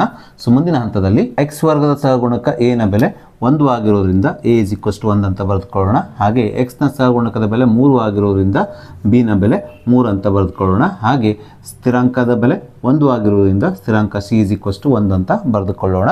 ಸೊ ನಾವೀಗ ಈ ಬೆಲೆಗಳನ್ನು ಬಳಸಿಕೊಂಡು ಶೂನ್ಯತೆಗಳ ಮೊತ್ತ ಆಲ್ಫಾ ಪ್ಲಸ್ ಬೀಟಾದ ಬೆಲೆ ಹಾಗೆ ಶೂನ್ಯತೆಗಳ ಗುಣಲಬ್ಧ ಆಲ್ಫಾ ಇಂಟು ಬೀಟಾದ ಬೆಲೆಯನ್ನು ಕಂಡುಹಿಡಿಯೋಣ. ನೋಡಿ, ಆಲ್ಫಾ ಮತ್ತು ಬೀಟಾಗಳು ಕೊಟ್ಟಂಥ ಬಹುಪದೋಕ್ತಿಯ ಶೂನ್ಯತೆಗಳಾಗಿದ್ದಾಗ ಶೂನ್ಯತೆಗಳ ಮೊತ್ತವು alpha plus beta is equals to ಏನಾಗ್ತದೆ ಅಂದರೆ -b/a ಆಗುತ್ತದೆ. ಈ ಸೂತ್ರದಲ್ಲಿ ನಾವೀಗ ಬಿ ಮತ್ತು ಎ ನ ಬೆಲೆಗಳನ್ನು ಆದೇಶಿಸೋಣ. ಸೊ ಮೈನಸನ್ನು ಇದ್ದ ಹಾಗೆ ಬರೆದುಕೊಳ್ಳೋಣ. ಬಿ ನ ಬೆಲೆ 3 ಆಗಿರೋದ್ರಿಂದ 3 ಬರೆದುಕೊಳ್ಳೋಣ. ಭಾಗಿಸು ಎ ನ ಬೆಲೆ 1 ಆಗಿದೆ. -3/1 ಅಂದರೆ -3 ಆಗುವುದರಿಂದ ಇಲ್ಲಿ ಶೂನ್ಯತೆಗಳ ಮೊತ್ತ ಅಥವಾ ಆಲ್ಫಾ ಪ್ಲಸ್ ಬೀಟಾದ ಬೆಲೆಯು -3 ಆಗುತ್ತದೆ. ಇದೇ ರೀತಿ ನಾವೀಗ ಶೂನ್ಯತೆಗಳ ಗುಣಲಬ್ಧ ಅಂದರೆ ಆಲ್ಫಾ ಇಂಟು ಬೀಟಾದ ಬೆಲೆಯನ್ನು ಸೂತ್ರವನ್ನು ಉಪಯೋಗಿಸಿ ಕಂಡುಹಿಡಿಯೋಣ. ಶೂನ್ಯತೆಗಳ ಗುಣಲಬ್ಧ ಅಥವಾ ಆಲ್ಫಾ ಇಂಟು ಬೀಟಾದ ಸೂತ್ರವು c/a ಆಗುತ್ತದೆ. ಈ ಸೂತ್ರದಲ್ಲಿ ನಾವೀಗ ಸಿ ಮತ್ತು ಎ ನ ಬೆಲೆಗಳನ್ನು ಆದೇಶಿಸೋಣ. ಸಿ ನ ಬೆಲೆ 1 ಆಗಿರುವುದರಿಂದ ಸಿ ನ ಸ್ಥಾನದಲ್ಲಿ 1 ಬರೆದುಕೊಳ್ಳೋಣ. ಭಾಗಿಸು ಎ ನ ಬೆಲೆ 1 ಆಗಿದೆ, ಛೇದದಲ್ಲಿ 1 ಬರೆದುಕೊಳ್ಳೋಣ. 1/1 ಅಂದರೆ 1 ಆಗುವುದರಿಂದ ಇಲ್ಲಿ ಆಲ್ಫಾ ಇಂಟು ಬೀಟಾದ ಬೆಲೆಯು 1 ಆಗುತ್ತದೆ. ಹೀಗೆ ನಾವು ಆಲ್ಫಾ ಪ್ಲಸ್ ಬೀಟಾದ ಬೆಲೆ ಅದೇ ರೀತಿ ಆಲ್ಫಾ ಇಂಟು ಬೀಟಾದ ಬೆಲೆಯನ್ನು ಕಂಡುಹಿಡಿದ ನಂತರ ನಾವೀಗ ಪ್ರಶ್ನೆಯಲ್ಲಿ ಕಂಡುಹಿಡಿಯಲಿಕ್ಕೆ ಹೇಳಿರುವಂಥ alpha square beta plus alpha beta square ಇದರ ಬೆಲೆಯನ್ನು ಕಂಡುಹಿಡಿಯೋಣ. ಅದಕ್ಕೋಸ್ಕರ ನಾನಿಲ್ಲಿ alpha square beta plus alpha beta square ಅಂತ ಬರೆದುಕೊಂಡಿದ್ದೇನೆ. ಮುಂದಿನ ಹಂತದಲ್ಲಿ ನಾನೇನು ಮಾಡ್ತೇನೆ ಅಂದರೆ ಇದರ ಬೆಲೆಯನ್ನು ಕಂಡುಹಿಡಿಯಬೇಕಾದ್ರೆ ನಾನು ಈ ಎರಡೂ ಪದಗಳಲ್ಲಿ ಸಾಮಾನ್ಯವಾಗಿರುವ ಸಾಮಾನ್ಯ ಅಪವರ್ತನಗಳನ್ನು ಸಾಮಾನ್ಯ ತೆಗಿತೇನೆ. ನೋಡಿ, ಆಲ್ಫಾ ಎರಡೂ ಕಡೆಗೆ ಸಾಮಾನ್ಯ ಅಪವರ್ತನವಾಗಿರೋದ್ರಿಂದ ಆಲ್ಫಾವನ್ನು ಸಾಮಾನ್ಯ ತೆಗಿರಿ. ಅದೇ ರೀತಿ ಬೀಟಾನೂ ಸಹ ಎರಡೂ ಕಡೆಗೆ ಸಾಮಾನ್ಯವಾಗಿರೋದ್ರಿಂದ ಅಂದರೆ ಮೊದಲನೇ ಪದದಲ್ಲೂ ಬೀಟಾ ಇದೆ, ಎರಡನೇ ಪದದಲ್ಲೂ ಬೀಟಾ ಇರೋದ್ರಿಂದ ಇಲ್ಲಿ ಬೀಟಾವನ್ನು ಸಾಮಾನ್ಯ ತೆಗಿರಿ. ಸಾಮಾನ್ಯ ತೆಗೆದು ಇಲ್ಲಿ ಬ್ರ್ಯಾಕೆಟ್ ಹಾಕಿದಾಗ ಮೊದಲನೇ ಪದದಲ್ಲಿ ಆಲ್ಫಾ ಇಂಟು ಬೀಟಾ ಸಾಮಾನ್ಯವಾಗಿರೋದ್ರಿಂದ ಇಲ್ಲೇನು ಉಳಿಯುತ್ತದೆ, ಆಲ್ಫಾ ಮಾತ್ರ ಉಳಿಯುತ್ತದೆ. ಪ್ಲಸ್ ಎರಡನೇ ಪದದಲ್ಲೂ ಸಹ ಆಲ್ಫಾ ಇಂಟು ಬೀಟಾ ಸಾಮಾನ್ಯವಾಗಿರೋದ್ರಿಂದ ಇಲ್ಲಿ ಬೀಟಾ ಸ್ಕ್ವೇರ್ ಇರೋದ್ರಿಂದ ಇಲ್ಲಿ ಬೀಟಾ ಮಾತ್ರ ಉಳಿಯುತ್ತದೆ. ಸೊ ಮುಂದಿನ ಹಂತದಲ್ಲಿ ಆಲ್ಫಾ ಇಂಟು ಬೀಟಾದ ಬೆಲೆ ನಾವು ಈಗಾಗಲೇ ಕಂಡುಹಿಡಿದಿದ್ದೇವೆ. ಎಷ್ಟು ಬಂದಿದೆ? 1 ಬಂದಿದೆ. ಹಾಗಾಗಿ ಆಲ್ಫಾ ಇಂಟು ಬೀಟಾದ ಸ್ಥಾನದಲ್ಲಿ 1 ಬರೆದುಕೊಳ್ಳೋಣ. ಇಂಟು ಆಲ್ಫಾ ಪ್ಲಸ್ ಬೀಟಾ ಅಂದರೆ ಶೂನ್ಯತೆಗಳ ಮೊತ್ತದ ಬೆಲೆಯನ್ನು ಸಹ ನಾವು ಕಂಡುಹಿಡಿದಿದ್ದೇವೆ. ಎಷ್ಟು ಬಂದಿದೆ? -3 ಬಂದಿದೆ. ಹಾಗಾಗಿ ನಾವಿಲ್ಲಿ ಆಲ್ಫಾ ಪ್ಲಸ್ ಬೀಟಾದ ಸ್ಥಾನದಲ್ಲಿ -3 ಬರೆದುಕೊಳ್ಳೋಣ. ಸೊ ಪ್ಲಸ್ ಇಂಟು ಮೈನಸ್ 1 3 ಆಗುವುದರಿಂದ ಪ್ರಶ್ನೆಯಲ್ಲಿ ನಮಗೆ ಕಂಡುಹಿಡಿಯಲಿಕ್ಕೆ ಹೇಳಿರುವಂಥ alpha square beta plus alpha beta ಸ್ಕ್ವೇರ್ದ ಬೆಲೆಯು -3 ಆಗುತ್ತದೆ. ಸೊ ನಾವೀಗ 7ನೇ 2 ಮಾರ್ಕ್ಸಿನ ಪ್ರಶ್ನೆಯನ್ನು ತೆಗೆದುಕೊಳ್ಳೋಣ. ಪ್ರಶ್ನೆ ರೀತಿಯಾಗಿದೆ, P of X is equals to 2x square -6x plus K ಈ ಬಹುಪದೋಕ್ತಿಯ ಒಂದು ಶೂನ್ಯತೆಯು ಇನ್ನೊಂದು ಶೂನ್ಯತೆಯ 2ರಷ್ಟು ಆದಾಗ ಕೆಯ ಬೆಲೆಯನ್ನು ಕಂಡುಹಿಡಿಯಿರಿ ಅಂದ್ಕೊಂಡು ಪ್ರಶ್ನೆಯಲ್ಲಿ ಕೇಳಿದ್ದಾರೆ. ಸೊ ಪ್ರಶ್ನೆಯಲ್ಲಿ ನಮಗೆ ಒಂದು ಬಹುಪದೋಕ್ತಿಯನ್ನು ಕೊಟ್ಟು ಅದರ ಸ್ಥಿರಾಂಕದ ಬೆಲೆಯನ್ನು ಕೆ ಆಗಿ ಕೊಟ್ಟಿದ್ದಾರೆ. ಈ ಕೆನ ಬೆಲೆಯನ್ನು ಕಂಡುಹಿಡಲಿಕ್ಕೆ ನಮ್ಗೆ ಹೇಳಿದ್ದಾರೆ. ಇದರ ಜೊತೆಗೆ ನಮಗೆ ನೀಡಿರುವ ನಿಬಂಧನೆ ಏನಂದರೆ, ಕಂಡೀಷನ್ ಏನಂದರೆ, ಈ ಬಹುಪದೋಕ್ತಿಯ ಒಂದು ಶೂನ್ಯತೆಯು ಇನ್ನೊಂದು ಶೂನ್ಯತೆಯ 2ರಷ್ಟು ಆಗಿದೆ ಅಂತ ಹೇಳಿದ್ದಾರೆ. ಸೊ ಈ ನಿಬಂಧನೆಯನ್ನು ಬಳಸಿಕೊಂಡು ಹಾಗೆ ಈ ಕೊಟ್ಟಂಥ ಬಹುಪದೋಕ್ತಿಯ ಸಹಗುಣಕಗಳ ಸಹಾಯದಿಂದ ನಾವು ಪ್ರಶ್ನೆಯಲ್ಲಿ ಕೇಳಿರುವ ಕೆನ ಬೆಲೆಯನ್ನು ಕಂಡುಹಿಡಿಯೋಣ. ಸೊ ಮೊದಲಿಗೆ ನಾವು ಕೊಟ್ಟಿರುವ ಬಹುಪದೋಕ್ತಿ P of X is equals to 2x square -6x plus k ಅನ್ನು ಬರೆದುಕೊಳ್ಳೋಣ. ತದನಂತರ ಈ ಬಹುಪದೋಕ್ತಿಯಲ್ಲಿರುವ ಎಕ್ಸ್ ವರ್ಗದ ಸಹಗುಣಕ ಎ ನ ಬೆಲೆ 2 ಆಗಿರೋದ್ರಿಂದ ಎ ಇಸ್ ಈಕ್ವಲ್ಸ್ ಟು 2 ಅಂತ ಬರೆದುಕೊಳ್ಳೋಣ. ಹಾಗೆ ಎಕ್ಸ್ ನ ಸಹಗುಣಕ ಬಿ ನ ಬೆಲೆ -6 ಆಗಿರೋದ್ರಿಂದ ಬಿ ಇಸ್ ಈಕ್ವಲ್ಸ್ ಟು -6 ಅಂತ ಬರೆದುಕೊಳ್ಳೋಣ. ಹಾಗೆ ಸ್ಥಿರಾಂಕ ಸಿ ನ ಬೆಲೆಯು ಕೆ ಆಗಿರೋದ್ರಿಂದ ನಾವಿಲ್ಲಿ C is equals to K ಅಂತ ಬರೆದುಕೊಳ್ಳೋಣ. ಈ ಕೆ ನ ಬೆಲೆಯನ್ನು ನಾವು ಕಂಡುಹಿಡಿಯಬೇಕಾಗಿದೆ. ಸೊ ಮುಂದಿನ ಹಂತದಲ್ಲಿ ಕೊಟ್ಟಂಥ ಬಹುಪದೋಕ್ತಿಯ ಶೂನ್ಯತೆಗಳನ್ನು ನಾವು ಆಲ್ಫಾ ಮತ್ತು ಬೀಟಾ ಆಗಿ ತೆಗೆದುಕೊಳ್ಳೋಣ. ಅದಕ್ಕೋಸ್ಕರ ನಾವಿಲ್ಲಿ ಆಲ್ಫಾ ಮತ್ತು ಬೀಟಾಗಳು ಪಿ ಆಫ್ ಎಕ್ಸ್ನ ಶೂನ್ಯತೆಗಳಾಗಿರಲಿ ಅಂತ ಬರೆದುಕೊಳ್ಳೋಣ. ಹಾಗೆ ಪ್ರಶ್ನೆಯಲ್ಲಿ ನಮಗೆ ಈ ಬಹುಪದೋಕ್ತಿಯ ಒಂದು ಶೂನ್ಯತೆಯು ಇನ್ನೊಂದು ಶೂನ್ಯತೆಯ 2ರಷ್ಟು ಆಗಿದೆ ಅಂತ ಕೊಟ್ಟಿದ್ದಾರೆ. ಇಲ್ಲಿ ನಾವು ಶೂನ್ಯತೆಗಳನ್ನು ಆಲ್ಫಾ ಮತ್ತು ಬೀಟಾ ಆಗಿರಲಿ ಅಂತ ತೆಗೆದುಕೊಂಡಿದ್ದೇವೆ. ಈ ನಿಬಂಧನೆಯ ಪ್ರಕಾರ ಈ ಬಹುಪದೋಕ್ತಿಯ ಒಂದು ಶೂನ್ಯತೆ ಆಲ್ಫಾವು ಇನ್ನೊಂದು ಶೂನ್ಯತೆ ಬೀಟಾ ಬೀಟಾದ 2ರಷ್ಟು ಅಂದರೆ ಈ ಆಲ್ಫಾಗೇನು ಮಾಡಬೇಕಂದ್ರೆ 2ರಿಂದ ಗುಣಿಸ್ಕೊಳ್ಬೇಕು. ಹೀಗೆ ಗುಣಿಸಿಕೊಂಡಾಗ ಇದು 2 alpha is equals to beta ಆಗುತ್ತದೆ. ಅಂದರೆ ಈ ಬಹುಪದೋಕ್ತಿಯ ಒಂದು ಶೂನ್ಯತೆ ಆಲ್ಫಾವು ಇನ್ನೊಂದು ಶೂನ್ಯತೆ ಬೀಟಾದ 2ರಷ್ಟು ಆಗುತ್ತದೆ ಅಂತ ಅರ್ಥ. ಕೊಟ್ಟಿರುವ ನಿಬಂಧನೆಯ ಪ್ರಕಾರ ನಾವು ಇಲ್ಲಿ ಬರೆದುಕೊಂಡಿರುವ ಬೀಟಾದ ಬೆಲೆಯನ್ನು ನಾವು ಮುಂದೆ ನ ಬೆಲೆಯನ್ನು ಕಂಡುಹಿಡಿಬೇಕಾದ್ರೆ ಬಳಸ್ಕೊಳ್ಬೇಕು. ಸೊ ಆಲ್ಫಾ ಮತ್ತು ಬೀಟಾಗಳು ಕೊಟ್ಟಿರುವ ಬಹುಪದೋಕ್ತಿಯ ಶೂನ್ಯತೆಗಳಾಗಿದ್ದಾಗ ಶೂನ್ಯತೆಗಳ ಮೊತ್ತವನ್ನು ಕಂಡುಹಿಡಿಯುವ ಸೂತ್ರ alpha plus beta is equals to minus B ಭಾಗಿಸು ಎ. ಈ ಸೂತ್ರವನ್ನು ಮುಂದಿನ ಹಂತದಲ್ಲಿ ನಾವು ಬರೆದುಕೊಳ್ಬೇಕು. ಈ ಸೂತ್ರದಲ್ಲಿ ನಾವೀಗ ಆಲ್ಫಾವನ್ನು ಇದ್ದ ಹಾಗೆ ಬರೆದುಕೊಳ್ಳೋಣ, ಪ್ಲಸ್ ಬೀಟಾದ ಸ್ಥಾನದಲ್ಲಿ ಬೀಟಾಗೆ ಸಮನಾಗಿರುವಂಥ 2 ಆಲ್ಫಾವನ್ನು ಬರೆದುಕೊಳ್ಳೋಣ ಈಸ್ ಈಕ್ವಸ್ ಟು ಮೈನಸ್ ಇದಾಗಿ ಹಾಕಿಕೊಳ್ಳೋಣ. ಬಿನ ಬೆಲೆ -6 ಆಗಿರೋದ್ರಿಂದ ಬಿನ ಸ್ಥಾನದಲ್ಲಿ -6 ಬರೆದುಕೊಳ್ಳೋಣ ಭಾಗಿಸು ಎನ ಬೆಲೆ ಎಷ್ಟಿದೆ 2 ಇದೆ, 2 ಛೇದದಲ್ಲಿ ಎನ ಸ್ಥಾನದಲ್ಲಿ ಬರೆದುಕೊಳ್ಳೋಣ. ಸೊ 1 ಆಲ್ಫಾ ಪ್ಲಸ್ 2 ಆಲ್ಫಾ ಅಂದರೆ 3 ಆಲ್ಫಾ ಆಗುತ್ತದೆ is equals to minus into minus plus 6 ಆಗುತ್ತದೆ ಭಾಗಿಸು ಛೇದದಲ್ಲಿರುವ 2 ಇದ್ದಾಗೆ ಬರೆದುಕೊಳ್ಳೋಣ. ಸೊ 2 1 2 2 3 6 ಆಗುತ್ತದೆ. ಆದ್ದರಿಂದ ಇಲ್ಲಿ 3 ಆಲ್ಫಾ ಈಸ್ ಈಕ್ವಲ್ ಟು ಎಷ್ಟಾಗ್ತದೆ 3 ಆಗುತ್ತದೆ.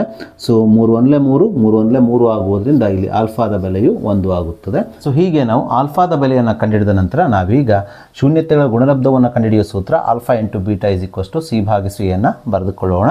ಈ ಸೂತ್ರದಲ್ಲಿ ನಾವೀಗ ಬೀಟಾದ ಸ್ಥಾನದಲ್ಲಿ 2 ಆಲ್ಫಾ ಹಾಗೆ ಆಲ್ಫಾದ ಸ್ಥಾನದಲ್ಲಿ 1 ಆಲ್ಫಾದ ಬೆಲೆ 1 ಆದೇಶಿಸೋಣ. ಹಾಗೆ ಸಿನ ಸ್ಥಾನದಲ್ಲಿ ಕೆ, ಎನ ಸ್ಥಾನದಲ್ಲಿ 2 ಆದೇಶಿಸಿ ನ ಬೆಲೆಯನ್ನು ಕಂಡುಹಿಡಿಯೋಣ. ಆಲ್ಫಾನ ಇದ್ದಾಗೆ ಬರೆದುಕೊಳ್ತಾ ಇದ್ದೇನೆ. ಬೀಟಾದ ಸ್ಥಾನದಲ್ಲಿ ಬೀಟಾಗೆ ಸಮನಾಗಿರುವ 2 ಆಲ್ಫಾವನ್ನು ಬರೆದುಕೊಳ್ತಾ ಇದ್ದೇನೆ ಈಸ್ ಈಕ್ವಸ್ ಟು ಸಿನ ಬೆಲೆ ಎಷ್ಟಿದೆ ಕೆ ಇದೆ, ಸಿನ ಸ್ಥಾನದಲ್ಲಿ ಕೆಯನ್ನು ಬರೆದುಕೊಳ್ಳೋಣ ಭಾಗಿಸು ಎನ ಬೆಲೆ ಎಷ್ಟಿದೆ 2 ಇದೆ, ಛೇದದಲ್ಲಿ 2 ಬರೆದುಕೊಳ್ಳೋಣ. ಸೊ ಮುಂದಿನ ಹಂತದಲ್ಲಿ ಆಲ್ಫಾ ಇಂಟು 2 ಆಲ್ಫಾ ಅಂದರೆ 2 ಆಲ್ಫಾ ಸ್ಕ್ವೇರ್ ಆಗುತ್ತದೆ ಈಸ್ ಈಕ್ವಸ್ ಟು ಕೆ ಭಾಗಿಸು 2 ಇದ್ದ ಹಾಗೆ ಬರೆದುಕೊಳ್ಳೋಣ.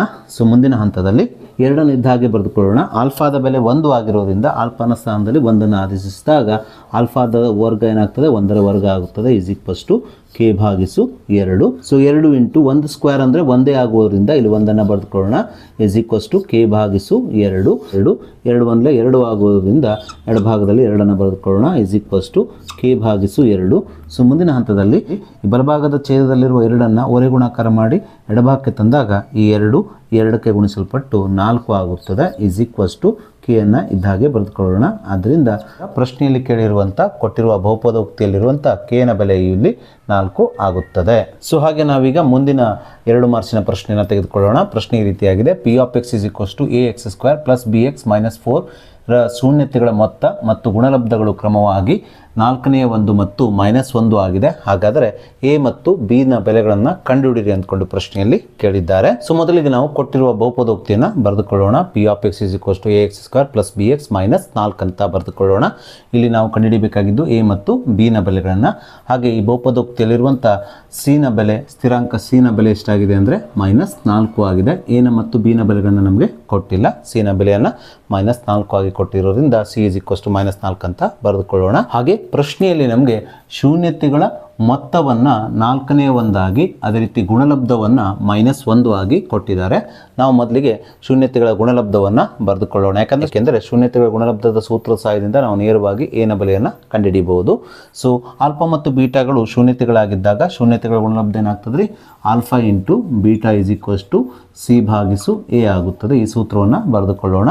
ಆದರೆ ನಮಗೆ ಪ್ರಶ್ನೆಯಲ್ಲಿ ಶೂನ್ಯತೆಗಳ ಗುಣಲಬ್ಧವನ್ನು ಎಷ್ಟು ಕೊಟ್ಟಿದ್ದಾರೆ ಅಂದರೆ -1 ಆಗಿ ಕೊಟ್ಟಿರೋದ್ರಿಂದ ಇಲ್ಲಿ ಸಿ ಭಾಗಿಸು ಎ ಇಸ್ ಈಕ್ವಸ್ ಟು -1 ಅಂತ ಬರೆದುಕೊಳ್ಳೋಣ. ಸೊ ಮುಂದಿನ ಹಂತದಲ್ಲಿ ಈ ಬಹುಪದೋಕ್ತಿಯಲ್ಲಿರುವಂಥ ಸ್ಥಿರಾಂಕ ಶಿನ ಬೆಲೆಯು -4 ಆಗಿರೋದ್ರಿಂದ ಸಿನ ಸ್ಥಾನದಲ್ಲಿ -4 ಬರೆದುಕೊಳ್ಳೋಣ ಭಾಗಿಸು ಛೇದದಲ್ಲಿ ಎನ ಬೆಲೆ ನಮಗೆ ತಿಳಿದಿಲ್ಲ. ಎನ ಬೆಲೆಯನ್ನು ನಾವು ಕಂಡುಹಿಡಿಯಬೇಕಾಗಿದೆ. ಎಯನ್ನು ಇದ್ದ ಹಾಗೆ ಬರೆದುಕೊಳ್ಳೋಣ ಈಸ್ ಈಕ್ವಸ್ ಟು -1 ಇದ್ದ ಹಾಗೆ ಬರೆಯೋಣ. ಸೊ ಮುಂದಿನ ಹಂತದಲ್ಲಿ -4 ಇದ್ದ ಹಾಗೆ ಬರೆದುಕೊಳ್ಳೋಣ. ಹಾಗೆ ಛೇದದಲ್ಲಿರುವ ಎಯನ್ನು ಒರೆ ಗುಣಾಕಾರ ಮಾಡಿ ಬಲಭಾಗಕ್ಕೆ ಸ್ಥಳಾಂತರಿಸಿದಾಗ ಈ ಎ -1ಕ್ಕೆ ಗುಣಿಸಲ್ಪಟ್ಟು ಎ ಗುಣಿಸು -1 ಮೈನಸ್ ಎ ಆಗುತ್ತದೆ. ಸೊ ನಾವೀಗ ಈ ಸಮೀಕರಣದ ಎರಡೂ ಬದಿಯಲ್ಲಿ ಮೈನಸ್ಸಿಂದ ಗುಣಿಸಿಕೊಂಡು ಈ -ಎಯನ್ನು +a ಆಗಿ ಮಾಡಿಕೊಳ್ಬೇಕು. ಸೊ -× -+4 ಆಗುತ್ತದೆ ಈಸ್ ಈಕ್ವಸ್ ಟು -× +a ಆಗುವುದರಿಂದ ಇಲ್ಲಿ ಎ ನ ಬೆಲೆಯು 4 ಆಗುತ್ತದೆ. ಹೀಗೆ ನಾವು ಪ್ರಶ್ನೆಯಲ್ಲಿ ಕೇಳಿರುವ ಎ ನ ಬೆಲೆಯನ್ನು ಕಂಡುಹಿಡಿದ ನಂತರ ನಾವೀಗ ಆಲ್ಫಾ ಮತ್ತು ಬೀಟಾಗಳು ಶೂನ್ಯತೆಗಳಾಗಿದ್ದಾಗ ಶೂನ್ಯತೆಗಳ ಮೊತ್ತವನ್ನು ಕಂಡುಹಿಡಿಯೋ ಸೂತ್ರ alpha plus beta is equals to minus B ಭಾಗಿಸು ಎ. ಈ ಸೂತ್ರದ ಸಹಾಯದಿಂದ ನಾವೀಗ ಪ್ರಶ್ನೆಯಲ್ಲಿ ಕೇಳಿರುವ ಬಿನ ಬೆಲೆಯನ್ನು ಕಂಡುಹಿಡಿಯೋಣ. ಶೂನ್ಯತೆಗಳ ಮೊತ್ತ is equals to alpha plus beta is equals to minus B ಭಾಗಿಸು ಎ ಅಂತ ಬರೆದುಕೊಳ್ಳೋಣ. ಅದರ ಪ್ರಶ್ನೆಯಲ್ಲಿ ನಮಗೆ ಶೂನ್ಯತೆಗಳ ಮೊತ್ತದ ಬೆಲೆಯನ್ನು ಎಷ್ಟು ಕೊಟ್ಟಿದ್ದಾರೆ, 4/1 ಅಥವಾ 1/4 ಅಂತ ಕೊಟ್ಟಿರೋದ್ರಿಂದ ನಾವಿಲ್ಲಿ ಶೂನ್ಯತೆಗಳ ಮೊತ್ತ ಆಲ್ಫಾ ಪ್ಲಸ್ ಬೀಟಾ ಅಥವಾ ಮೈನಸ್ ಬಿ ಭಾಗಿಸು ಎ ಇಸ್ ಈಕ್ವಸ್ ಟು 1/4 ಅಥವಾ 4/1 ಅಂತ ಬರೆದುಕೊಳ್ಳೋಣ. ಸೊ ಮುಂದಿನ ಹಂತದಲ್ಲಿ ಮೈನಸ್ ಬಿ ಅನ್ನು ಇದ್ದ ಹಾಗೆ ಬರೆದುಕೊಳ್ಳೋಣ. ಭಾಗಿಸು ಏನ ಬೆಲೆಯನ್ನು, ಛೇದದಲ್ಲಿರುವ ಏನ ಬೆಲೆ ನಾವು ಈಗಾಗಲೇ ಕಂಡುಹಿಡಿದ್ದೇವೆ. ಎಷ್ಟು ಬಂದಿದೆ, 4 ಬಂದಿದೆ. ಹಾಗಾಗಿ ಛೇದದಲ್ಲಿ 4 ಬರೆದುಕೊಳ್ಳೋಣ. ಇಸ್ ಈಕ್ವಸ್ ಟು 1/4 ಇದ್ದ ಹಾಗೆ ಬರೆದುಕೊಳ್ಳೋಣ. ಈ ಸಮೀಕರಣದ ಎರಡೂ ಬದಿಯಲ್ಲಿ ಸಾಮಾನ್ಯವಾಗಿರುವ ಛೇದ 4 ಕ್ಯಾನ್ಸಲ್ ಮಾಡಿದಾಗ ಉಳಿಯುವುದು minus B is equals to 1 ಮಾತ್ರ. ಸೊ ಮುಂದಿನ ಹಂತದಲ್ಲಿ ಈ ಸಮೀಕರಣದ ಎರಡೂ ಬದಿಗೆ ನಾವು ಮೈನಸ್ಸಿಂದ ಗುಣಿಸಿಕೊಂಡು ನಮಗೆ ಬೇಕಾಗಿರುವ ಚರಾಕ್ಷರವನ್ನು ಧನಾತ್ಮಕ ಚಿಹ್ನೆಯಲ್ಲಿ ಇಡಬೇಕು. So minus into minus plus ಆಗುತ್ತದೆ. Is equals to minus into plus minus ಆಗುವುದರಿಂದ ಇಸ್ ಈಕ್ವಸ್ ಟು ಏನಾಗ್ತದೆ, +1 -1 ಆಗುತ್ತದೆ. ಆದ್ದರಿಂದ ಇಲ್ಲಿ ಬಿನ ಬೆಲೆಯು -1 ಆಗುತ್ತದೆ. ಸೊ ಹೀಗೆ ನಾವು ಪ್ರಶ್ನೆಯಲ್ಲಿ ಕೇಳಿರುವ ಎ ಮತ್ತು ಬಿ ಬೆಲೆಗಳನ್ನು ಕೊಟ್ಟಿರುವ ನಿಬಂಧನೆ ಅಥವಾ ದತ್ತಾಂಶವನ್ನು ಬಳಸಿಕೊಂಡು ಕಂಡುಹಿಡಿಯಬೇಕು. ಸೊ ಹಾಗೆ ನಾವೀಗ ಮುಂದಿನ 2 ಮಾರ್ಕ್ಸಿನ ಪ್ರಶ್ನೆಯನ್ನು ತೆಗೆದುಕೊಳ್ಳೋಣ. ಪ್ರಶ್ನೆ ಈ ರೀತಿಯಾಗಿದೆ. P of X is equals to x² - 5x - 6 ಈ ಬಹುಪದೋಕ್ತಿಯ ಶೂನ್ಯತೆಗಳನ್ನು ಕಂಡುಹಿಡಿಯಿರಿ ಅಂದ್ಕೊಂಡು ಪ್ರಶ್ನೆಯಲ್ಲಿ ಕೇಳಿದ್ದಾರೆ. ಈ ರೀತಿಯ ಪ್ರಶ್ನೆಯನ್ನು ಈಗಾಗಲೇ ನಾವು ಬಿಡಿಸಿದ್ದೇವೆ. ಅದೇ ರೀತಿ ಈ ಪ್ರಶ್ನೆಯನ್ನು ನಾವೀಗ ಬಿಡಿಸೋಣ. ಸೊ ಮೊದಲಿಗೆ ನಾವು ಕೊಟ್ಟಂಥ ಬಹುಪದೋಕ್ತಿಯಾದ P of X is equals to x² - 5x - 6 ಇದ್ದಾಗೆ ಬರೆದುಕೊಳ್ಳೋಣ. ಮುಂದಿನ ಹಂತದಲ್ಲಿ P of X is equals to 0 ಅಥವಾ x² - 5x - 6 is equals to 0 ಅಂತ ಮಾಡಿಕೊಂಡು ಈ ರೀತಿಯ ಒಂದು ಸಮೀಕರಣವನ್ನು ಮಾಡಿಕೊಳ್ಬೇಕು. ಈಗ ಇದು ವರ್ಗ ಸಮೀಕರಣ ಆಯಿತು. ಈ ವರ್ಗ ಸಮೀಕರಣವನ್ನು ನಾವೀಗ ಅಪವರ್ತನ ವಿಧಾನದಿಂದ ಬಿಡಿಸಬೇಕು. ಇಲ್ಲಿ ನಾವು 2 ಸಂಖ್ಯೆಗಳನ್ನು ಕಂಡುಹಿಡಿಬೇಕು. ಆ ಸಂಖ್ಯೆಗಳ ಗುಣಲಬ್ಧ ಎಷ್ಟು ಬಂದಿರಬೇಕಂದ್ರೆ -6 ಬಂದಿರಬೇಕು. ಅಂದರೆ 2 ಸಂಖ್ಯೆಗಳನ್ನು ಗುಣಿಸಿದಾಗ -6 ಬಂದಿರಬೇಕು. ಯಾವ ಸಂಖ್ಯೆಗಳನ್ನು ಗುಣಿಸಿ ನೀವು -6 ಪಡೆದಿರ್ತೀರಲ್ವ ಅದೇ ಸಂಖ್ಯೆಯನ್ನು ಕೂಡಿಸಿ ಅಥವಾ ಕಳೆದಾಗ ಬರುವ ಮೊತ್ತ ಎಷ್ಟಾಗಿರಬೇಕು, -5 ಆಗಿರಬೇಕು. ಆ ಸಂಖ್ಯೆಗಳೆಂದರೆ -6 + 1 ಆಗಿದೆ. ಯಾಕಂದರೆ -6 + 1 ಅಂದರೆ -5 ಆಗುತ್ತದೆ. ಅದೇ ರೀತಿ ಇದೇ ಸಂಖ್ಯೆಗಳನ್ನು ಗುಣಿಸಿಕೊಂಡಾಗ ಬರುವಂಥ ಗುಣಲಬ್ಧ -+ -6 ಅಂದರೆ 6 ಆಗುತ್ತದೆ. ಹೀಗೆ ನಾವು ಆ 2 ಸಂಖ್ಯೆಗಳನ್ನು ಕಂಡುಹಿಡಿದ ನಂತರ ನಾವೀಗ ಈ ವರ್ಗ ಸಮೀಕರಣವನ್ನು 2 ಅಪವರ್ತನಗಳ ಗುಣಲಬ್ಧವಾಗಿ ನೇರವಾಗಿ ಬರೆಯೋಣ. ಯಾಕೆಂದರೆ ಇಲ್ಲಿ x ವರ್ಗದ ಸಹಗುಣಕ 1 ಆಗಿರೋದ್ರಿಂದ ನಾವು ಈ ವರ್ಗ ಸಮೀಕರಣವನ್ನು ನೇರವಾಗಿ 2 ಅಪವರ್ತನಗಳ ಗುಣಲಬ್ಧವಾಗಿ ಬರೆಯಬಹುದು. ಸೊ ಈ ಮೊದಲನೇ ಅಪವರ್ತನದ ಮೊದಲನೇ ಪದವನ್ನು x ಆಗಿ, ಅದೇ ರೀತಿ ಎರಡನೇ ಪದವನ್ನು ಇಲ್ಲಿರುವ ಮೊದಲನೇ ಸಂಖ್ಯೆ -6 ಆಗಿ ತೆಗೆದುಕೊಳ್ಳೋಣ. ಅದೇ ರೀತಿ ಈ ಎರಡನೇ ಅಪವರ್ತನದಲ್ಲಿ ಮೊದಲನೇ ಪದವನ್ನು ಚರಾಕ್ಷರ x ಆಗಿ, ಹಾಗೆ ಎರಡನೇ ಪದವನ್ನು ಇಲ್ಲಿರುವ ಎರಡನೇ ಸಂಖ್ಯೆ +1 ಆಗಿ ಬರೆದಾಗ ಇದರ ಮುಂದಿನ ಹಂತವು x - 6 × x + 1 = 0 ಆಗುತ್ತದೆ. ಸೊ ಮುಂದಿನ ಹಂತದಲ್ಲಿ ಈ 2 ಅಪವರ್ತನಗಳನ್ನು ಪ್ರತ್ಯೇಕವಾಗಿ ಈ ರೀತಿಯಾಗಿ 0ಗೆ ಸಮಗೊಳಿಸಿ ಈ ರೀತಿಯ 2 ಸಮೀಕರಣಗಳನ್ನು ಮಾಡಿಕೊಳ್ಳಬೇಕು. ಹೀಗೆ ಮಾಡಿಕೊಂಡಾಗ ಈ ಅಪವರ್ತನಗಳು x - 6 = 0 ಹಾಗೆ x + 1 = 0 ಆಗಿ 2 ಸಮೀಕರಣಗಳಾಗಿ ಪರಿವರ್ತನೆ ಆಗ್ತದೆ. ಸೊ ನಾವೀಗ ಈ ಸಮೀಕರಣವನ್ನು ಬಿಡಿಸಬೇಕು. ಅಂದರೆ x ನ ಬೆಲೆಯನ್ನು ಕಂಡುಹಿಡಿಯಬೇಕು. ಈ -6ನ ಬಲಭಾಗಕ್ಕೆ ಸ್ಥಳಾಂತರಿಸಿದಾಗ +6 ಆಗೋದ್ರಿಂದ ಇಲ್ಲಿ x ನ ಬೆಲೆಯು +6 ಆಗುತ್ತದೆ. ಅದೇ ರೀತಿ ಇಲ್ಲಿ +1ನ್ನು ಬಲಭಾಗಕ್ಕೆ ಸ್ಥಳಾಂತರಿಸಿದಾಗ -1 ಆಗೋದ್ರಿಂದ ಇಲ್ಲಿ x ನ ಬೆಲೆಯು -1 ಆಗುತ್ತದೆ. ಇಲ್ಲಿರುವಂಥ ಈ x ನ ಬೆಲೆಗಳೇ ಕೊಟ್ಟಿರುವ ಬಹುಪದೋಕ್ತಿಯ ಶೂನ್ಯತೆಗಳಾಗಿರೋದ್ರಿಂದ ನಾವಿಲ್ಲಿ ಪಿ ಆಫ್ ಎಕ್ಸ್ನ ಶೂನ್ಯತೆಗಳು -1 ಮತ್ತು 6 ಆಗಿದೆ ಅಂತ ಬರೆಯಬೇಕು. ಸೊ ನಾವೀಗ LBA ನೋಟ್ಸಲ್ಲಿರುವಂಥ ಕೊನೆಯ 2 ಮಾರ್ಕ್ಸಿನ ಪ್ರಶ್ನೆಯನ್ನು ತೆಗೆದುಕೊಳ್ಳೋಣ. ಪ್ರಶ್ನೆ ಈ ರೀತಿಯಾಗಿದೆ. ಶೂನ್ಯತೆಗಳು ವರ್ಗಮೂಲ 3 ಮತ್ತು ವರ್ಗಮೂಲ 3 ಆಗಿರುವ ಒಂದು ಬಹುಪದೋಕ್ತಿಯನ್ನು ಕಂಡುಹಿಡಿಯಿರಿ ಅಂದ್ಕೊಂಡು ಪ್ರಶ್ನೆಯಲ್ಲಿ ಕೇಳಿದ್ದಾರೆ. ವಿದ್ಯಾರ್ಥಿಗಳೇ, ನಾವು ಸಾಮಾನ್ಯವಾಗಿ ಯಾವುದೇ ಒಂದು ಬಹುಪದೋಕ್ತಿಯ ಶೂನ್ಯತೆಗಳನ್ನು ಆಲ್ಫಾ ಮತ್ತು ಬೀಟಾಗಳಿಂದ ಸೂಚಿಸ್ತೇವೆ. ಸೊ ಇಲ್ಲಿ ಪ್ರಶ್ನೆಯಲ್ಲಿ ನಮಗೆ ಶೂನ್ಯತೆಗಳನ್ನು ವರ್ಗಮೂಲ 3 ಮತ್ತು ವರ್ಗಮೂಲ 3 ಆಗಿ ಕೊಟ್ಟಿರೋದ್ರಿಂದ ನಾವು ಕಂಡುಹಿಡಿಯಬೇಕಾಗಿರುವ ಬಹುಪದೋಕ್ತಿಯ ಒಂದು ಶೂನ್ಯತೆ ವರ್ಗಮೂಲ 3ಅನ್ನು ನಾವು ಆಲ್ಫಾವಾಗಿ ತೆಗೆದುಕೊಳ್ಳೋಣ. ಹಾಗೆ ಇನ್ನೊಂದು ಶೂನ್ಯತೆಯನ್ನು ಬೀಟವಾಗಿ ತೆಗೆದುಕೊಳ್ಳೋಣ. ಅದಕ್ಕೋಸ್ಕರ ನಾನಿಲ್ಲಿ ಆಲ್ಫಾ = ವರ್ಗಮೂಲ 3 ಮತ್ತು ಬೀಟಾ = ವರ್ಗಮೂಲ 3 ಅಂತ ಬರೆದುಕೊಂಡಿದ್ದೇನೆ. ಸೊ ವಿದ್ಯಾರ್ಥಿಗಳೇ, ಪ್ರಶ್ನೆಯಲ್ಲಿ ಕೇಳಿರುವ ಬಹುಪದೋಕ್ತಿಯನ್ನು ನಾವು ಕಂಡುಹಿಡಿಯಬೇಕಾಗಿದ್ದರೆ ನಮಗೆ ಶೂನ್ಯತೆಗಳ ಮೊತ್ತ ಮತ್ತು ಶೂನ್ಯತೆಗಳ ಗುಣಲಬ್ಧದ ಬೆಲೆಗಳ ಅಗತ್ಯ ಇದೆ. ಹಾಗಾಗಿ ಕೊಟ್ಟಿರುವ ಶೂನ್ಯತೆಗಳ ಬೆಲೆಗಳನ್ನು ಬಳಸಿಕೊಂಡು ಶೂನ್ಯತೆಗಳ ಮೊತ್ತ ಮತ್ತು ಗುಣಲಬ್ಧವನ್ನು ಕಂಡುಹಿಡಿಯೋಣ.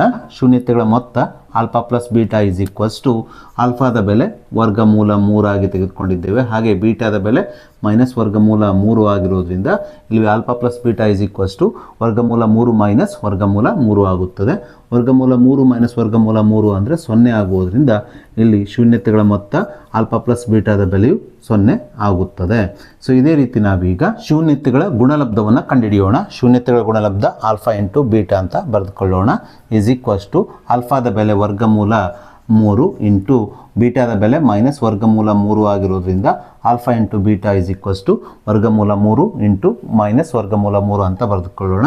ನಾವೀಗ ಇವೆರಡನ್ನು ಗುಣಿಸಿಕೊಳ್ಳೋಣ. ಪ್ಲಸ್ ಇಂಟು ಮೈನಸ್ ಮೈನಸ್ ವರ್ಗಮೂಲ 3 ಇಂಟು ವರ್ಗಮೂಲ 3 ಅಂದರೆ ವರ್ಗಮೂಲ 9 ಆಗುತ್ತದೆ. ವರ್ಗಮೂಲ 9ರ ಬೆಲೆಯು 3 ಆಗುವುದರಿಂದ ಇಲ್ಲಿ ಆಲ್ಫಾ ಇಂಟು ಬೀಟಾದ ಬೆಲೆಯು ಮೈನಸ್ 3 ಆಗುತ್ತದೆ. ಹೀಗೆ ನಾವು ಆಲ್ಫಾ ಪ್ಲಸ್ ಬೀಟಾ ಮತ್ತು ಆಲ್ಫಾ ಇಂಟು ಬೀಟಾದ ಬೆಲೆಯನ್ನು ಕಂಡುಹಿಡಿದ ನಂತರ ನಾವೀಗ ಶೂನ್ಯತೆಗಳು ವರ್ಗಮೂಲ 3 ಮತ್ತು ಮೈನಸ್ ವರ್ಗಮೂಲ 3 ಆಗಿರುವ ಬಹುಪದೋಕ್ತಿಯನ್ನು ಬರೆಯೋಣ.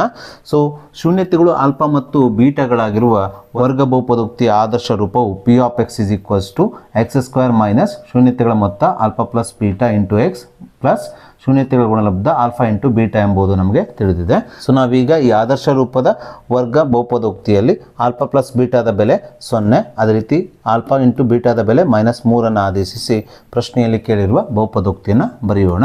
ಇಲ್ಲಿ ಎಕ್ಸ್ ಸ್ಕ್ವೇರನ್ನು ಇದ್ದ ಹಾಗೆ ಬರೆದುಕೊಳ್ಳೋಣ. ಮೈನಸ್ ಆಲ್ಫಾ ಪ್ಲಸ್ ಬೀಟಾದ ಬೆಲೆ ಎಷ್ಟು ಬಂದಿದೆ? 0 ಬಂದಿದೆ. ಆಲ್ಫಾ ಪ್ಲಸ್ ಬೀಟಾದ ಸ್ಥಾನದಲ್ಲಿ 0 ಬರೆದುಕೊಂಡಾಗ ಇದು 0 ಇಂಟು ಎಕ್ಸ್ ಆಗುತ್ತದೆ. ಪ್ಲಸ್ ಆಲ್ಫಾ ಇಂಟು ಬೀಟಾದ ಬೆಲೆ ಎಷ್ಟು ಬಂದಿದೆ? ಮೈನಸ್ 3 ಬಂದಿರೋದ್ರಿಂದ ಇಲ್ಲಿ ನಾವು ಮೈನಸ್ 3 ಅಂತ ಬರಿಬೋದು, ಅಥವಾ ನೇರವಾಗಿ ಪ್ಲಸ್ ಇಂಟು ಮೈನಸ್ 3 ಆಗಿ ಇದನ್ನು ನೇರವಾಗಿ ಬರೆಯಬಹುದು. ಸೊ ಮುಂದಿನ ಹಂತದಲ್ಲಿ ಎಕ್ಸ್ ಸ್ಕ್ವೇರನ್ನು ಇದ್ದ ಹಾಗೆ ಬರೆದುಕೊಳ್ಳೋಣ. 0 ಇಂಟು ಎಕ್ಸ್ ಅಂದರೆ 0ನೇ ಆಗೋದ್ರಿಂದ ಈ ಪದಕ್ಕೆ ಬೆಲೆ ಇಲ್ಲ. ಹಾಗಾಗಿ ನೇರವಾಗಿ ನಾವು ಮೈನಸ್ 3 ಅಂತ ಬರೆದಾಗ ಪ್ರಶ್ನೆಯಲ್ಲಿ ಕೇಳಿರುವ ವರ್ಗಮೂಲ 3 ಮತ್ತು ಮೈನಸ್ ವರ್ಗಮೂಲ 3 ಶೂನ್ಯತೆಗಳಾಗಿರುವ ವರ್ಗ ಬಹುಪದೋಕ್ತಿಯು ಇಲ್ಲಿ ಎಕ್ಸ್ ಸ್ಕ್ವೇರ್ ಮೈನಸ್ 3 ಆಗುತ್ತದೆ.